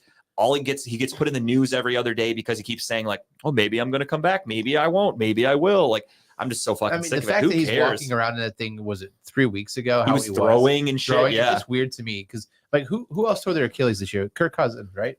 Cousins. I mean, countless players. So it let's happens all the see time. how long it takes Cousins to come back from an Achilles. Right. Cousins is a very religious man. He's not holistic, but yeah, like could Cousins come back for the playoffs if they make it? Thoughts and prayers to Cousins. Maybe Jesus can heal that shit. I don't know. See. Just not on a Tuesday because Kirk Cousins does not work Tuesdays. He's a family man. He makes that very clear. Steelers do end up beating the It's Bengals Timbuk 16 to Tuesday. 10. That's why he watches Timbuk. Yeah, he's got he told the Vikings, he's like, there's no fucking way I can be a practice coach. Sorry. I got much better things to do. I gotta watch Timbuk Tuesday. And I respect that. Steelers do beat the Bengals 16 to 10. The game. Bengals defense is garbage. 400 plus yards for him. Yeah, congratulations. Steelers offense woke up. They huh? solved that Matt Canada problem. They scored a whopping 16 points on Sunday. 16 big ones, ladies and gentlemen. Wow. But they say they didn't beat on them. They just beat them. I don't really know what Dave was trying to say in that video where he pretended to smoke a cigar. He brought up multiple things and he was like, we beat up the Bengals. Well, we didn't beat them up. We just beat them and then beat up on them. Like, I'm like, what the fuck is he saying? Is this like an Abbott and Costello bit? I didn't understand Did you it. see the one replay of TJ Watt getting unblocked all the way to the sack?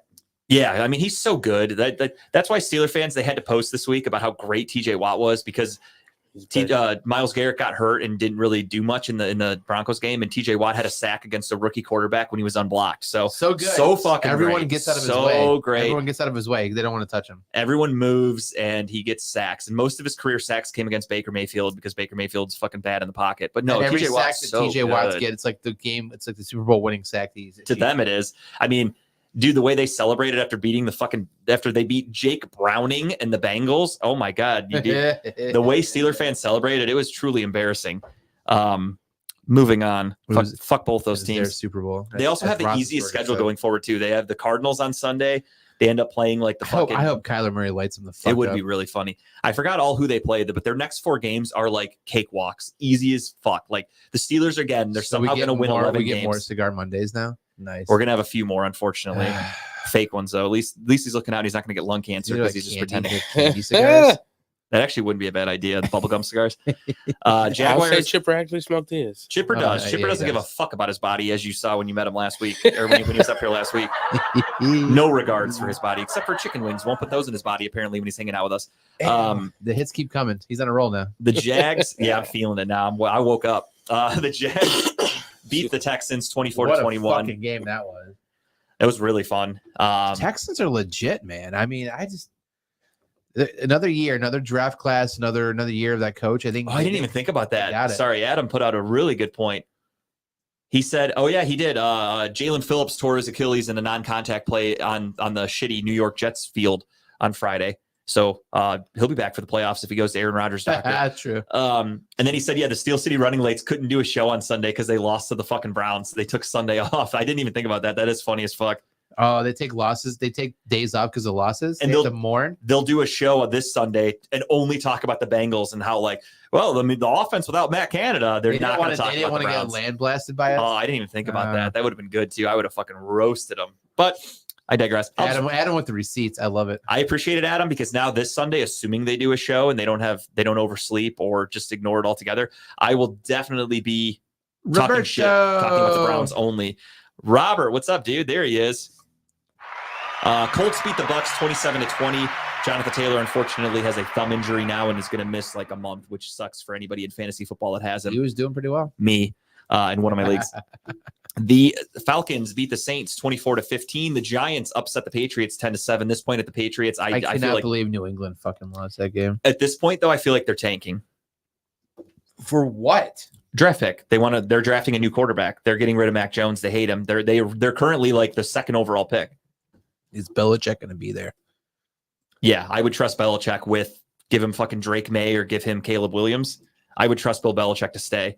I didn't understand the Mac Jones pick. I was there in Cleveland when the Patriots took him, and We laughed at it. I was like, I even leading up to the draft, I was like, this dude sucks. Like, he's not a good quarterback. And the Patriots of all teams took him, and then he came out. He was very, his completion percentage was really good. He was very accurate. However, that quickly came to a halt, and he went back to reality and stinks. And yeah, thank you, Adam. I appreciate that. So yeah, there's an upset there. The Giants win 10-7. Titans beat the Panthers 17-10. Frank Reich gets the axe. Not just him. Back-to-back years where a first-year head coach, a coach in his first year gets canned midseason. That owner is fucking out of his mind. Yeah, Temper, whatever his first name is, Jake Tepper, whatever his name is. He's fired like 4 head coaches now. He's only been there a few years. To me, this is turning into the most dysfunctional franchise. You're not only stuck with a crazy owner, you are also handcuffed to Bryce Young, who I don't think is very good. I can't believe he went first. And you're stuck with him. So what can you really do? Bill O'Brien has a lot of things. Yeah, I agree with that. I like to hope that Bill Belichick isn't so bad at fucking talent evaluating that he wanted Mac Jones, because Mac Jones sucks, dude. But yeah, Frank Reich gets canned. Kind of crazy to think about because they should have never drafted. Well, we have Bryce our Young. potential backup quarterback that just got released from the Carolina Panthers. Josh decided McCown, we decided baby. to the practice squad. Josh McCown, Former Brown. and they fired the running back coach too. Yeah, Deuce Staley. So I'm curious because I had our buddy Rich Eyes like I got a survivor pick, and he wants to pick Tampa Bay over Carolina. I said that would normally to me sound like a great pick. But I mean, let's be honest, he just cleared house over there. Carolina might want to go out there and prove something. Might be a scary time to pick against them. And for what it's worth, I don't know anything about the guy really, other than he was a failed special teams coordinator with the Browns. But their special teams coordinator in Carolina is Mike Prefer from the Browns. I remember him. And he is now the interim head coach of the Panthers. So he's getting a head coaching gig. And everybody they talked to about this, like Joe Thomas included, they said, I was listening to Cleveland Browns Daily the other day. And after he got fired, they said, kudos to Mike Prefer for getting this gig, because Mike Prefer is a fucking leader of men. They said he actually can get people fired up. He's a really good coach. I saw Jason Pinkston say that Prefer was fucking awesome. Joe Thomas was giving him credit, saying he's a great coach and motivator. So maybe there's something to it, but also the talent in Carolina is just dog shit, though. They really do fucking suck. Yeah. So Yeah, it's hard. We'll worry about that when we get to picks, but I don't know if I can pick the Panthers just because. No, of I talent alone. don't think I could either. I'm just saying that there's a chance, right? Yeah. Look at me. Look at Vegas. They lose the head coach. Right. Come out the next week and two and Sure. light people up. So And I agree, Adam. I think Frank Reich wanted nothing to do with Bryce Young, but the owner overstepped everybody and said, we're taking Bryce Young. And they're fucked. Now they're stuck with him. The worst thing about sports is you can't fire the owner. That's how I've always looked at it. It's shitty, but it is what it is. The Rams beat up on the Cardinals 37-14. Matt Stafford throws 4 touchdowns. Kawan Williams, or whatever his name is, their running back, is back and healthy, and he looks like a stud.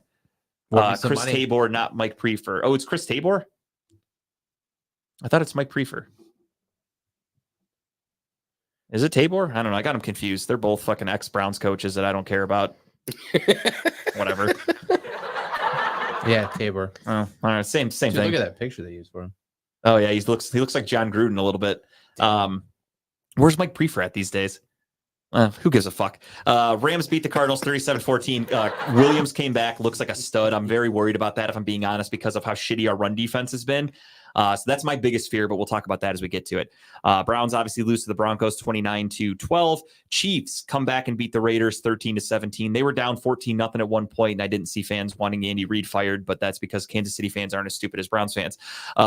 Eagles beat the Bills in overtime with a field goal. What a fun game that one was, unless you're a Bills fan. Dude, what a leg that guy had. 59-yard field goal. And then those Jake Elliott, dude. Yeah, that was a fucking Jesus. bomb. So kudos to him. Ravens beat the Chargers 20-10. How the fuck does Joe Staley still have a job? I don't understand. Dave, what's up, dude? I'm assuming that's Dave checking in on the Red Line page there. I don't know. Did you see the stat the other day? They came out and said that since drafting Herbert, they're 30-30. Yeah, no, they're terrible. That's like, again, that's what I tried to tell people that hated the Deshaun Watson signing. And I said, or trade/signing. And I said, look at these other guys that got huge contracts. I'm like, you got Joe Burrow, huge contract. Bengals stink. He's out for the year. L0 gents. Is that what it says? Yeah. he's trying to do new, it's a new hip way of texting. Binary. 0110001. And then you've got the Chargers, huge contract to Justin Herbert. Yeah. They stink. Like they have not won a playoff on game paper. with That them. team should not stink. No, Justin Herbert is a guy who every year I think most people say could be an MVP candidate, and every year the Chargers are average or below Underwhelmed average. So bad. They choked in the playoffs last year. He's had one playoff appearance and choked. All he needed to do was score literally 1 point in the second half, and they win that game. They didn't do it. This year, they're terrible. Joe Staley, I don't understand how he has a job. I don't understand how Ron Rivera is still employed. I don't understand how Mike Tomlin's still employed. And I'm just going to throw that out there because it's Dave. But no, there are a lot of coaches out there that should be canned, and Joe Staley is definitely one of them. And speaking of coaches that should be canned, the Bears got a win, actually. That was Matt Eberflus gets a W. Game. First team to win a game without scoring a touchdown all season. They win 12-10 with 4 field goals. And ladies and gentlemen, all you genius Browns fans that hate Kevin Stefanski and loved Josh Dobbs and wanted Andrew Berry fired, how did Josh Dobbs and his 4 interceptions look on Monday Night Football? Reality has set in for our boy Josh Dobbs. I really like Dobbs. I wish him nothing but the best. But for those of you that think he was going to come here and save our season, you're fucking dumb. He should probably stick to science. Yeah. But yeah, so here's the thing. So now the Vikings are like, shit, we have to reevaluate our quarterback situation now. Yeah. What quarterback situation? Because Kevin O'Connell will not commit to No. Josh Dobbs anymore. They Nope. almost benched him on Monday night. traded for him, But- now you're stuck with him. Again, Browns fans said we should fire Andrew Berry because he didn't trade for Josh Dobbs. I'm looking at you, Tony Grossi, Herbert you in fucking New idiot. England with Belichick could probably win a Super Bowl. What did it say? We'll take Herbert in It says Pittsburgh. put Herbert in New England with Belichick, and he'd probably win a Super Oh, Bowl. I was reading Oh, Dave's, my What?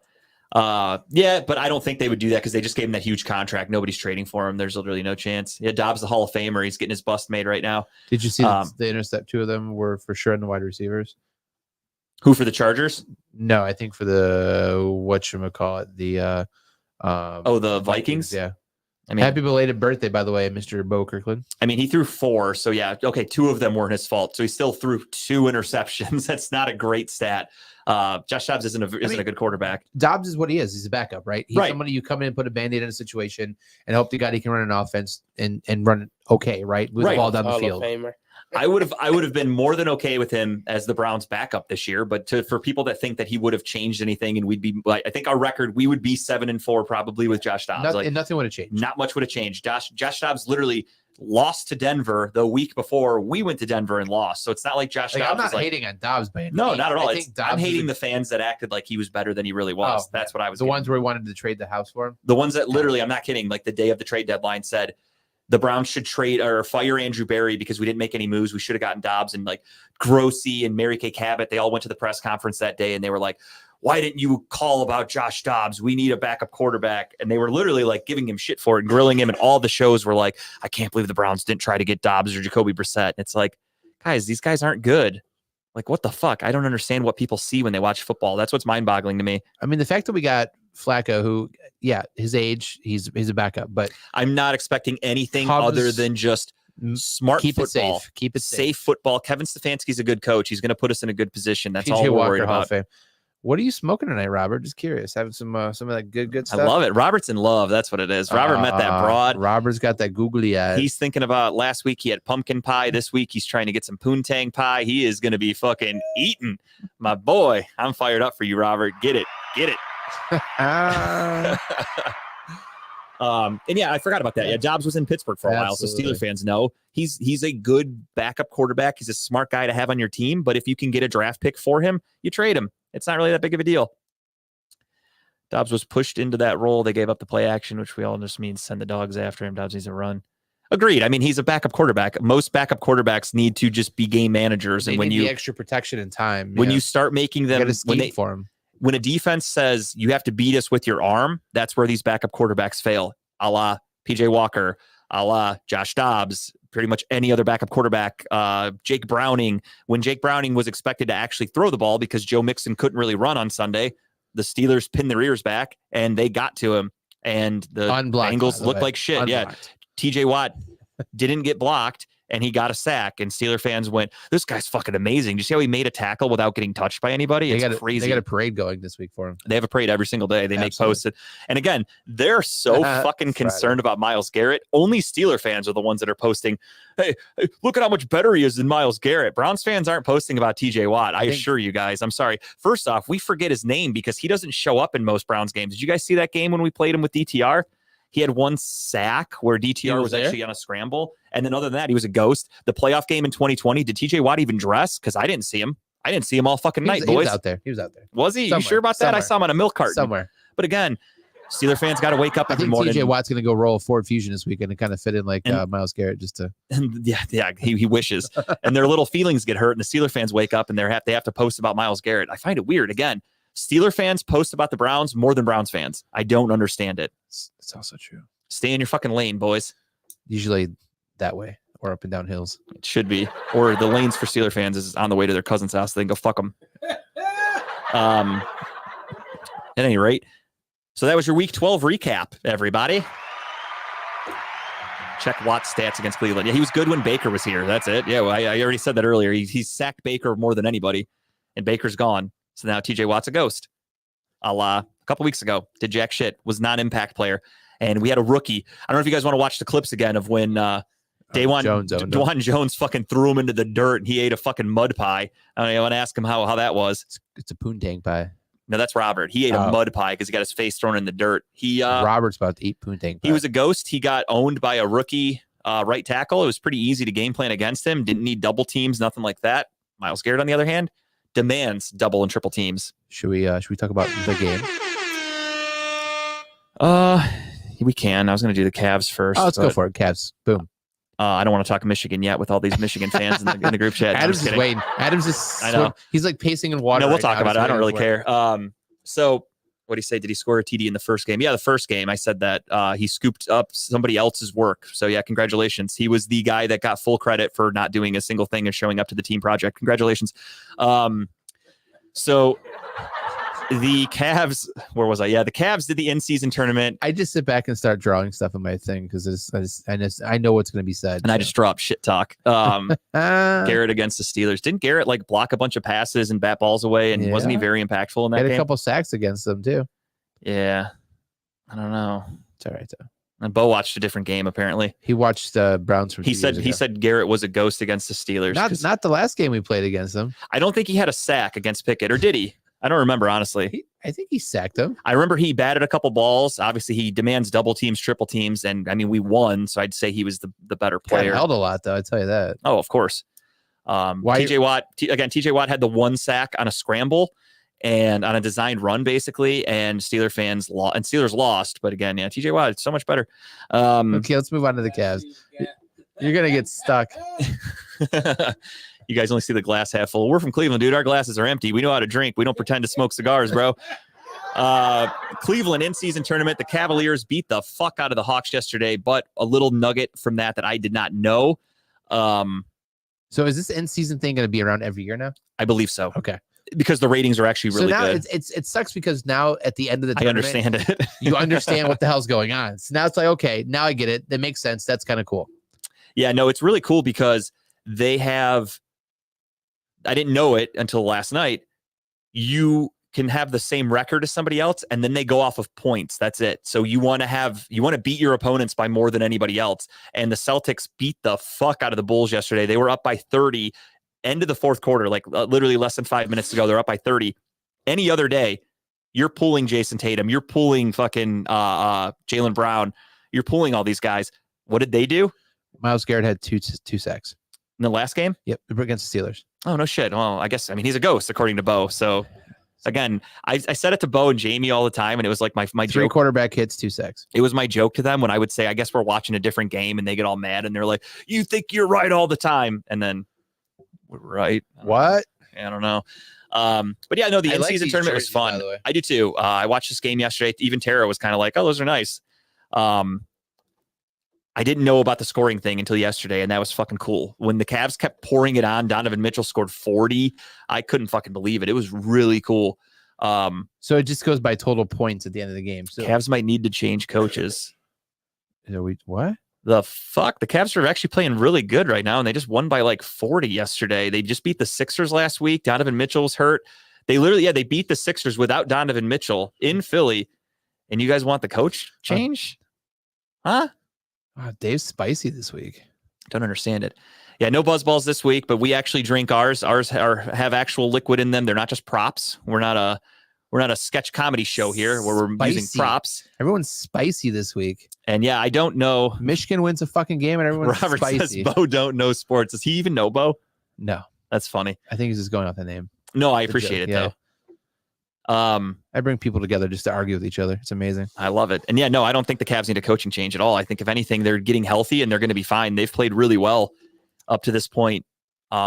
With the injuries and issues we've dealt with, we've been without Donovan Mitchell for many games. We've been without Garland. We've been without Jared Allen to start the season. We've been without, I think, who's the backup point guard we've been missing because Kevin Porter Jr. or The white guy. the white guy. Which one? You talking about Max? Max No, Strus. He's been a guard. healthy. He's a forward though. Yeah, Sorry. no, there was somebody else that got hurt. I can't remember who the fuck it was. But Cavs we- are 10-8, man. Calm down, bro. Yeah, no, I'm not worried about it at all. Again, we've been hurt. Everybody's getting healthy. They're coming back. They're looking good. Craig Porter Jr., he's been getting playing time because somebody else is hurt. I forgot who, though. It'll come to me.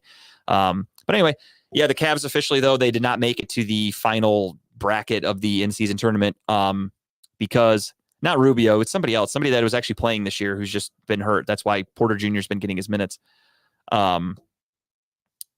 But Rubio stepped away from the team. I don't expect Rubio to play all year. He's doing it for like mental health reasons or something. Ty Jerome, that's who it was. Thank you, Dave. Ty Jerome's been hurt. That's who it was. So Porter Jr.'s been getting a lot of playing time, and we're still winning. So I have no Porter issues with the Jr. coaching. is actually pretty good. And that's the problem is when you have these young kids who look that good, you got to find playing time for them. It's hard. You got to give, you got to keep giving their rotation. Yeah, it's tough. You got to try to get everybody minutes, but it's really tough. But yeah, the Cavs did not make it in the final portion of the in-season tournament. But again, now that I know the scoring was a factor, that made yesterday way more fun. I guess it's easier to adjust NBA schedules like they have. Yeah. Because after they got knocked out of the in-season tournament, everything kind of readjusted. Yeah, now the NBA is like, all right, boom, now here's what everyone's Yep. playing. And they did it really quick and efficiently. And the Cavs went 3-1 in the tournament. They scored a shitload of points. They just couldn't score more than, I think the Knicks were the team that got in with points because they had a pretty good showing. Fuck the Knicks. Yeah, I hate them. By But the way, in-season Jalen tournament's Brunson, cool. you I little look forward to bitch. it next I year. lost a lot of money off of you. Anyway. Yeah, I'm never betting on Jalen Brunson again. He's officially on my do not bet list. I had a parlay on like Saturday night of like fucking 20 guys to hit 3-pointers. I had Brunson at 2.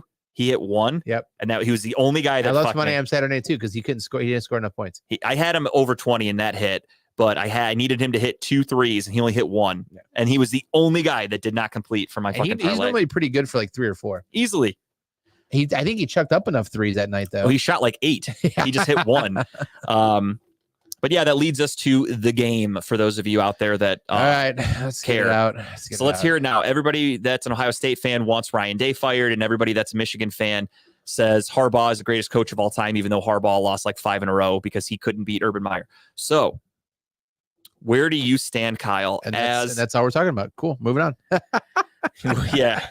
So it's time for picks. No, I'm just kidding. Where do you stand Oh, we got as some new comments? I'm sure I know who it is. Let's go down there. where do you stand as an Ohio State fan, Kyle? Ryan Day. I know we talked about this on Saturday night, but we'll talk about it on the show.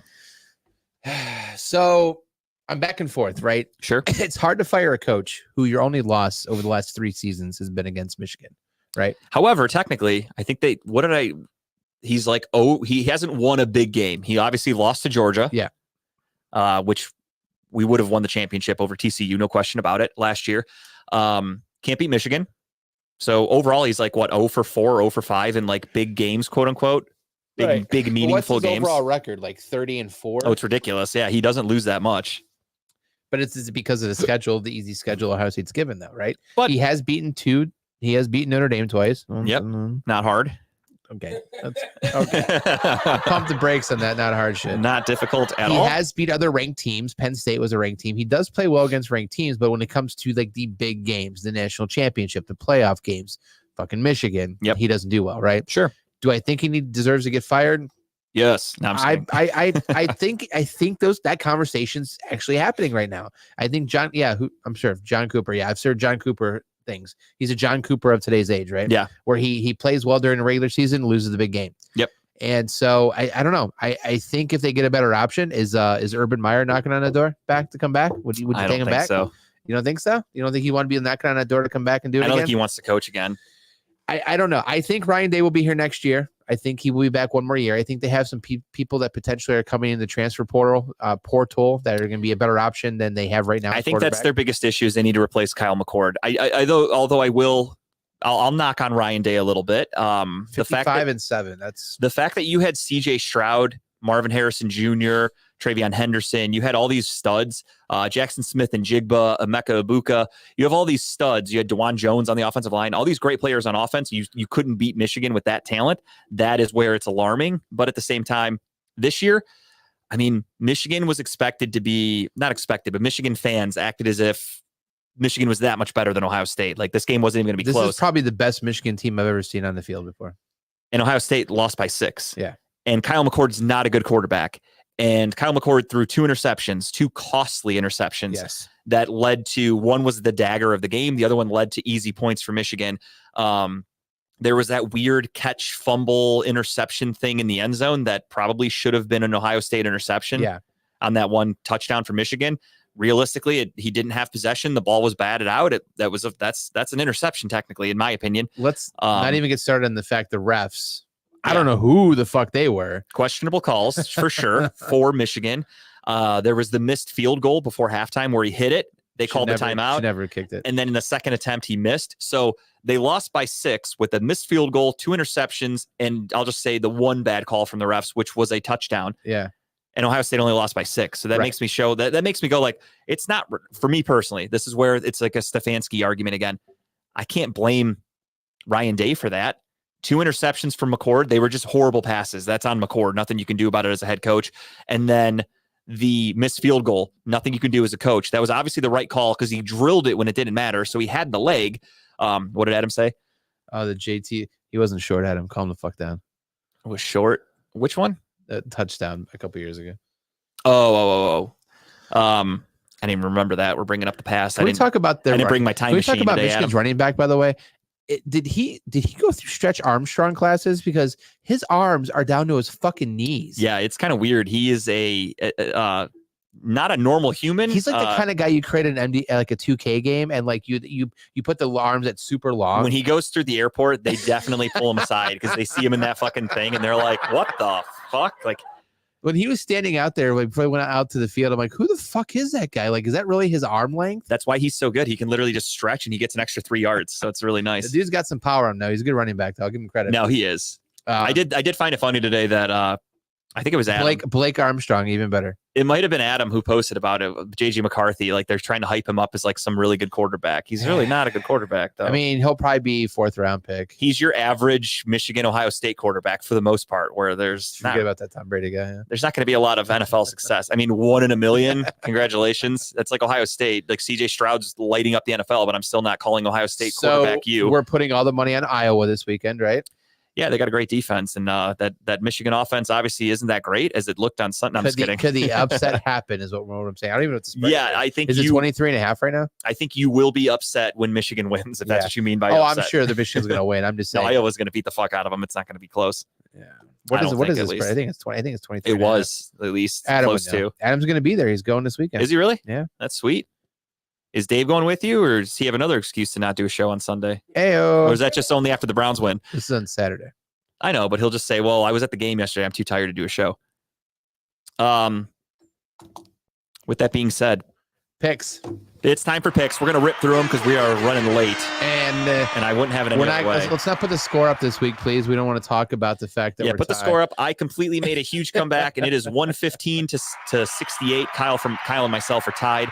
And then Timbuktu is in there at 110 and 72, I think. Damn, Tim's at my ass. I can see I got to see his score to remember. It's 70 something. I forgot. 110 and 74. Sorry, not 72. So it's close. It is close. Let's go and get right into picks. I already have mine written down for Thursday Night Football. I am taking the Dallas Cowboys. Anybody else? Anybody want the Seahawks? No, Cowboys. Didn't think so. Dallas for everybody. And the spread for that one, if anybody is interested, is Dallas by The 9. boys. I'm not touching that one, though. No. That is a spread that I am not interested in. Chargers and Patriots. This one's tough because the Chargers stink. So do the Patriots. Does anybody want the Patriots, though? Where is yeah, it? hold on. Who's It's in New England. So it's a 1 o'clock game for the Chargers. Technically, it's 10 a.m. for them. But it is the Chargers at New England. The spread is -6 for the Chargers. I will take the Chargers outright. I am not touching that spread. Why did I rate the Patriots down? I'm on crack today. Yeah, give me Chargers as well. Yeah, I'll take the Chargers. You as well? LA Chargers for everybody. That gets us to our next game, the Pittsburgh Steelers hosting the Arizona Cardinals. Kyler Murray is there. I don't think it's going to matter, though. The Cardinals are not a very good team. Give me the Steelers. I hate saying their name, but give me that team from Acrisure Stadium. Give me that team from Cousin Fucker Stadium over there in Yeah. Pittsburgh, Cousin Fucker Stadium. Otherwise known as CF Stadium. otherwise known as most Pittsburgh Steelers fans' family reunion. I think the Steelers will beat them. They won't beat the crap out of them, but they will. They will be. They won't beat them up. They'll just beat them, but then they'll beat them up a little bit. The callbacks in the show today are amazing. The Colts go to Tennessee. The spread is -1 for Indianapolis, which means it's basically a pick'em game for Vegas. Give me the Titans at home. Yeah, without Jonathan Taylor, give me the Colts. What? Zach Moss is going to have himself a game. He hasn't played in a few weeks. He's All right, fresh, and he all was right, really good when he was okay. filling in for him. And the Titans have a really bad rush defense. So, all right, take that back. They actually have a good rush defense. Their pass defense sucks. But either way, give me the Colts. I'm gonna take the Titans. Next up, we have, if my phone will open, the Broncos at the Texans. The hottest team in football, arguably the Denver Broncos right now in the AFC at least, taking on the Houston Texans at home. The Houston Texans desperately need a win here to stay alive for the playoffs. And the Broncos are fighting for a playoff spot as well. Don't look now, but the Browns are 7-4. These teams are 6-5. You hope the bomb hit the stadium? Pretty much. I hope this one ends in a tie. I don't want this one to end Who with either thought team. would be saying the Houston Texans are fighting for a playoff spot? Realistically, I'm rooting for the Texans because the Texans can win. Because you got to think about tiebreakers. So in the wild card situation, we already played and lost to the Broncos. So if we tie them, they have the tiebreaker. Yeah. So we do face the Texans in a couple of weeks. And now I have to hope that they win tomorrow or Sunday. And then we beat them when we play them to take over that tiebreaker spot. So I got to root for the Texans, which means give me the Texans at home. Yeah, I'm taking the Texans here. I'm also going with the Texans. I'm also going to take the Texans to cover the spread too. Texans -3.5. Yeah. Bold. Not touching. Bold choice, nor am I. Lions at Saints. Lions -4. Does anybody want the Saints? I don't. Who are I who don't are the know. Lions? I don't know. Who are the Ooh. Lions? Is it just you can't play in Thanksgiving? Is that what it is? You're Which, gonna be back to normal which this Lions week? are gonna show You up? never know. God damn. Give me the Lions. Yeah, I think I'm taking Detroit as well.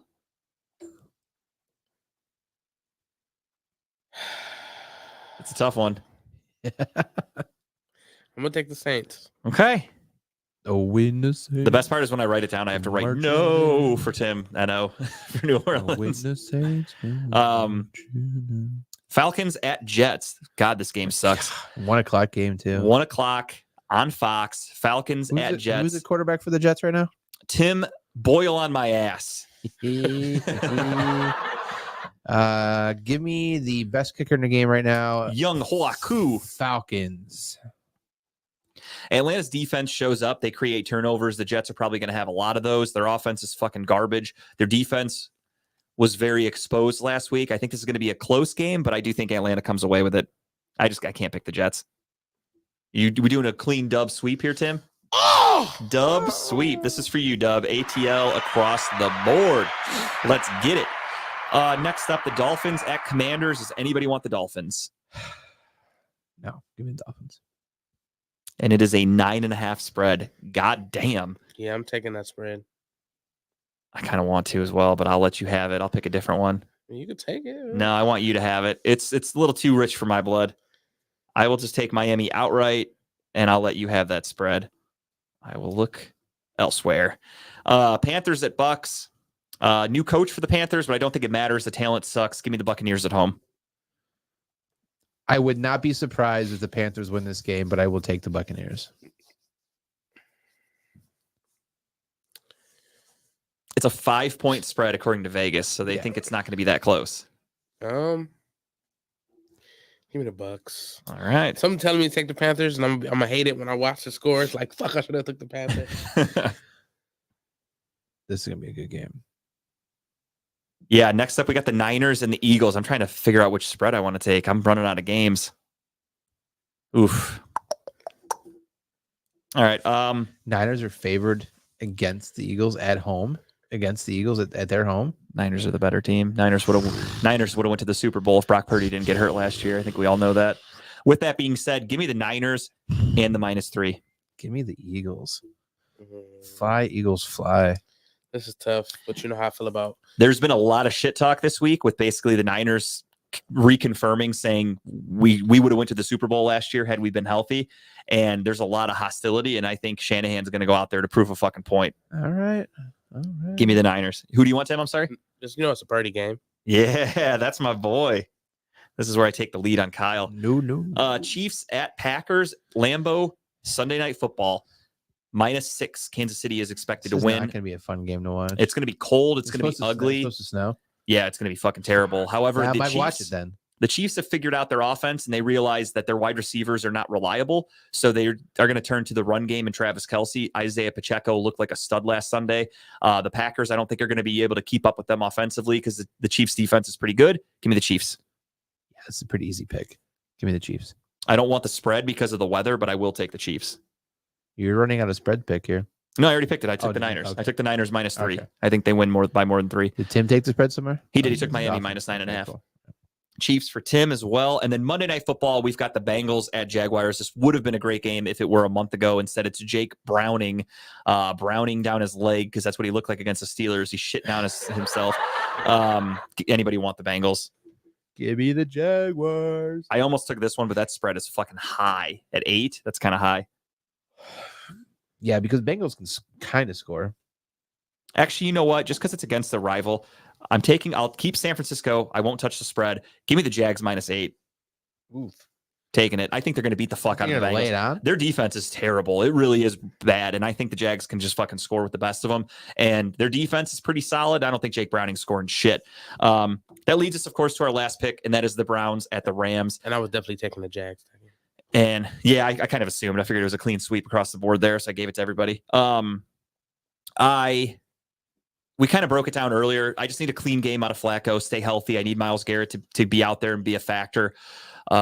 That's the one good thing about playing against Matt Stafford is he is not mobile also. So if you can get to him, like Russell Wilson last week, the Browns got to him quite a bit, but he's elusive and he's quick enough to get out of the pocket. If you can get to Matt Stafford and take him down, you can really affect the game. Our defense against the run the last few weeks has been hot garbage. They need to tighten that up against Williams, who's turned into a very good running back for the Rams. So if the Browns can figure out their run defense, which I hope that Jim Schwartz can do, we'll be in good shape. Get to the quarterback, stop the run game, let Joe Flacco play mistake-free football, win this game. It's going to be ugly. It's going to be a long, boring game, low scoring, a lot of rushing plays. Give me the Browns. Yes, see, that's the thing. Like, It's a must win in my opinion. It's a must win too. I agree. But I'm so nervous that I feel like with Stanford back, they're catching a gear. They're starting to get, confident again. And then it's against the Cardinals last week. Though. I get it. I get it. And that run game is scary because Williams is a good running back. For sure. I wrote down the Rams. I did.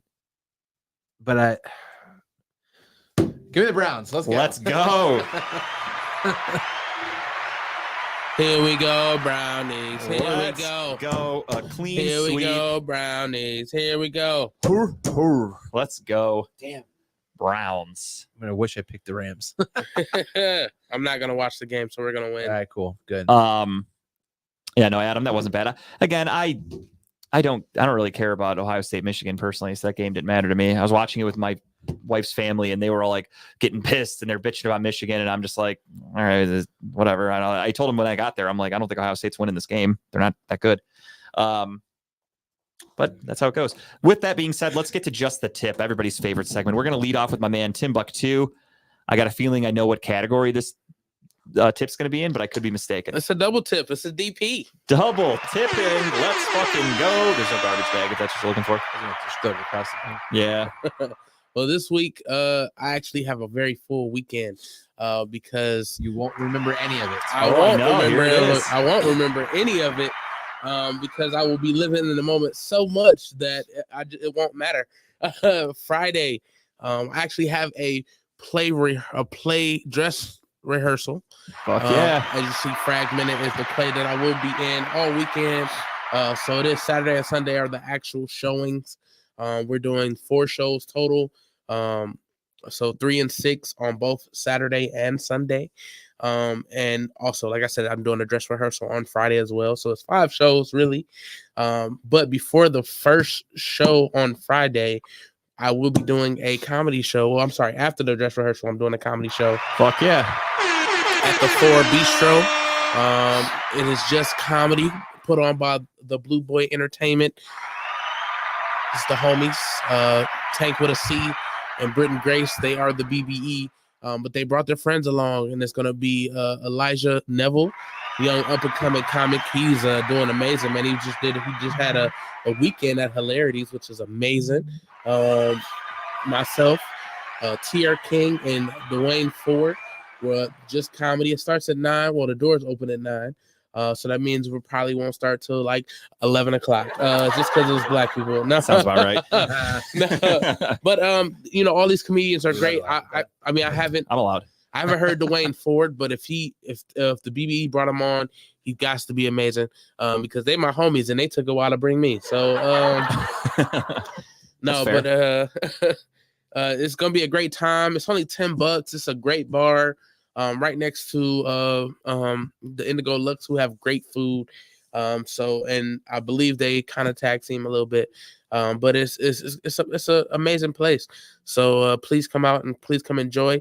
Like the show for the Fragmented, the play will be at 7510 Woodland in Cleveland, Ohio. That is at Mount Sinai Friendship United. What time are the shows? 3 and 6. Okay. So 1 at 3, 1 at 6. This is gonna be a packed weekend for me. When I come back Wednesday, I'm not gonna remember. So don't ask me what I did. It happens. I have the same thing going on. I really want to get to your play. I'm going to do my best. I got my friend's birthday Saturday, and then I'm going to downtown Berea for the tree lighting. So I don't know what time that ends or starts. I know. I don't want to. I'm getting dragged with the family and wife and all that. And then Sunday, I got my baby shower. So I'm going to try to get to your show. My baby. The baby. Save me some baby shower meatballs. I don't know. I don't even know what kind of food we're having. I had nothing to do with it. I was just told drive separate, so we have extra cars because we're gonna have a lot of shit to bring back. And just I was told what time to be there. That's it. They didn't tell me what time. I don't even remember what time.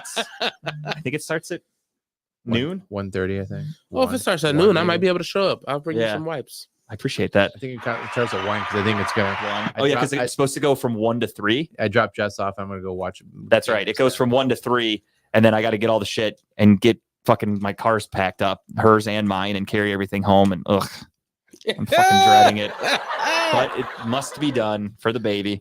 Congrats, man! I'm still happy for you, bro. Thank you. My tip. So I grew up watching Godzilla, Mothra, all those monster movies back in the day, right? Yeah, they were all And, brand new when you were growing up. Dude, my favorite part of like the history of Godzilla is the size. Someone put on like when it was a Reddit. person in a costume. Yes, like they Yeah. made like the size equations over time, how big he actually was. And that. But anyway, so I'm sure you guys watched Godzilla vs Kong last year. Sure. Great movie. They have Did a not. sequel coming out next year. You didn't watch it? I don't watch a lot. Oh, all right. Well, I recommend it. It's a good show, a good movie. But Apple TV, Apple's been putting out some pretty good shows. But Apple Plus put out the show. It's called Monarch: The Legacy of Monsters, and it's basically about the history of. If you've watched these Godzillas, Monarchs out there. They track these monsters down all over. So this is basically the story, the intro to how they came about, where they track them, how they tracked them, what type of monsters it came across. It's only 4 episodes in right now, but I really enjoy it. It's a really good show. I kind of like seeing the origin stories, is kind of where some of these came from and how they tried to kill off, obviously, Godzilla back in the day. Clearly doesn't work very well, but Easier said than done. yeah. But it's a good show. Kurt Russell's in it. It's a good cast. I like it. It does jump back and forth from past to present a lot, so you kind of have to make sure you're paying attention. But it's 45-minute episodes or 50-minute episodes, however they do it. But it's a good show if you get a chance to watch it. Do watch it. I think his daughter's also in it too. I'll watch it for sure because it's got my boy Durs in the bottom left corner there. But Anders Holm from Workaholics. Watch it if you get a chance. It's a good show. Yeah, I'll definitely check that out. It's on my list of stuff to get to eventually. I'm the kind of guy I like to binge, so I'm going to wait till it's over. Sure. But I will definitely check it out. My tip for this week is a callback. It's a throwback for everybody. For those of you that used to watch all that back in the day or know anything about it. Tim. Oh, never mind. That's not your tip. Tim was in it. He has a cameo in Good Burger 2. Good Burger 2 came out on Paramount last week. I kind of forgot it came out until somebody posted about it, and I was like, "Oh fuck it, let me throw this on Black Friday." And it's a dumb movie. The jokes you have to go into it knowing what it is. If you saw the original Good Burger or you watched all that, it has all the people come back. Like it's so cool to see that. Like Coming to America 2, except funny. Oh, Coming to America 2 was garbage. Coming to America 2 wasn't that bad. I hated it. Compared to the first one, it was like insulting. I think. I mean, the but, first one is the first one, right? But the second one was can't wait for not even the Weapon close. 5. That's like the second fucking Beverly Christmas Hills- Story movie. Oh man, why are you saying on everything? Because that sucked too. I'm allowed to say things suck. This one, Good Burger 2, again, it was nothing special. It is what it is. It was their characters from the show and from the first movie doing basically the same thing. I love sketch comedy. I love stupid comedy. So this was just a fun one to throw on and just not think and just laugh. It was just nothing. It was funny. Check it out if you like Good Burger, if you like Kenan Thompson or Kel Mitchell, or if you watched all that shit. It had all the people come back. It had Lori Beth Dimberg made an appearance in it. She was ordering food again. Oh yeah, you That's better cool. believe it. And it had the one dude from the first movie. I think his name was like Josh or something, Yeah, but Josh. he was from all that. He was from the show. He's in this movie. Like they get all those people back. It was really cool. They have a lot of good cameos. Is that how these movies now are made for? Like these ones that have been out for years, Which I love that. They make a sequel. All this is just callbacks. I thought about that as I was watching it because I was like, once they showed the guy Josh from all that, or from the first Good Burger, I saw that and I'm like, I haven't seen this dude in fucking anything since the first Good Burger movie. So I'm like, I wonder if they were like, hey, does anybody have his number? Like, we need him in this, and we don't even know how to get a hold of him. But he made it. He was in the movie, and it was funny. Again, just a stupid comedy, nothing to it. It was a clean movie. If you want to watch it with your kids, if you got a family out there, make sure you watch the first one first. Obviously, you gotta know what happened. But it was a fun movie, so check it out. Paramount Plus. Like like I just mentioned, Beverly Hills Cop 5's coming out. Yeah, they're starting to film that. So It's just, that's gonna be nothing but fucking callbacks. Like they're rolling those two dudes who are like the old cops out of bed. however, like, I heard show that up. Eddie Murphy looks in great shape. Looks excited to do the movie. from I what can heard. never hate on Eddie Murphy. Dude's No, not at all. I don't want. It doesn't make me happy to say I didn't like Coming to America 2. I just didn't think it was that good. I hurt Tim's feelings. He's crying a little bit over there. Well, we'll get him a 40 an old English. We'll get him an old English next week, and he'll be all better. Well, we're gonna be doing Buzz Balls next week. So I'll check- Damn right we are. We got a clean sweep picked here, but that's it for me. That's all I got. That's all I got. All right, everybody. We'll talk to you again. Maybe next week we'll have some news about that. Kyle's going to be away on vacation. So next week's big because I won't be here. I might be traveling for work, so there's a chance we just don't have a show next week. We'll But figure it out. I'm taking a buzz ball to Florida. As you should. I'm sure So- they sell them down there, dude. It's Florida. You can get them with a side of bath salts. So in case you do a show, You're gonna become Florida man, I'll be running naked across the Ohio street. man in Florida. Get tased across the street. Better. That's how every Florida But trip I'll should do end. one Sunday if we win, but also I'll do one in Florida for the show if you guys do a show too. So I can Perfect. Yeah. Worst case, we might just be off next week to make things easier. We'll see what happens. I don't know if I'm taking that trip or not. I should know by the end of the week. So we'll go from there. But until then, we'll talk to you guys again in a week or so. And Cleveland, that was for you.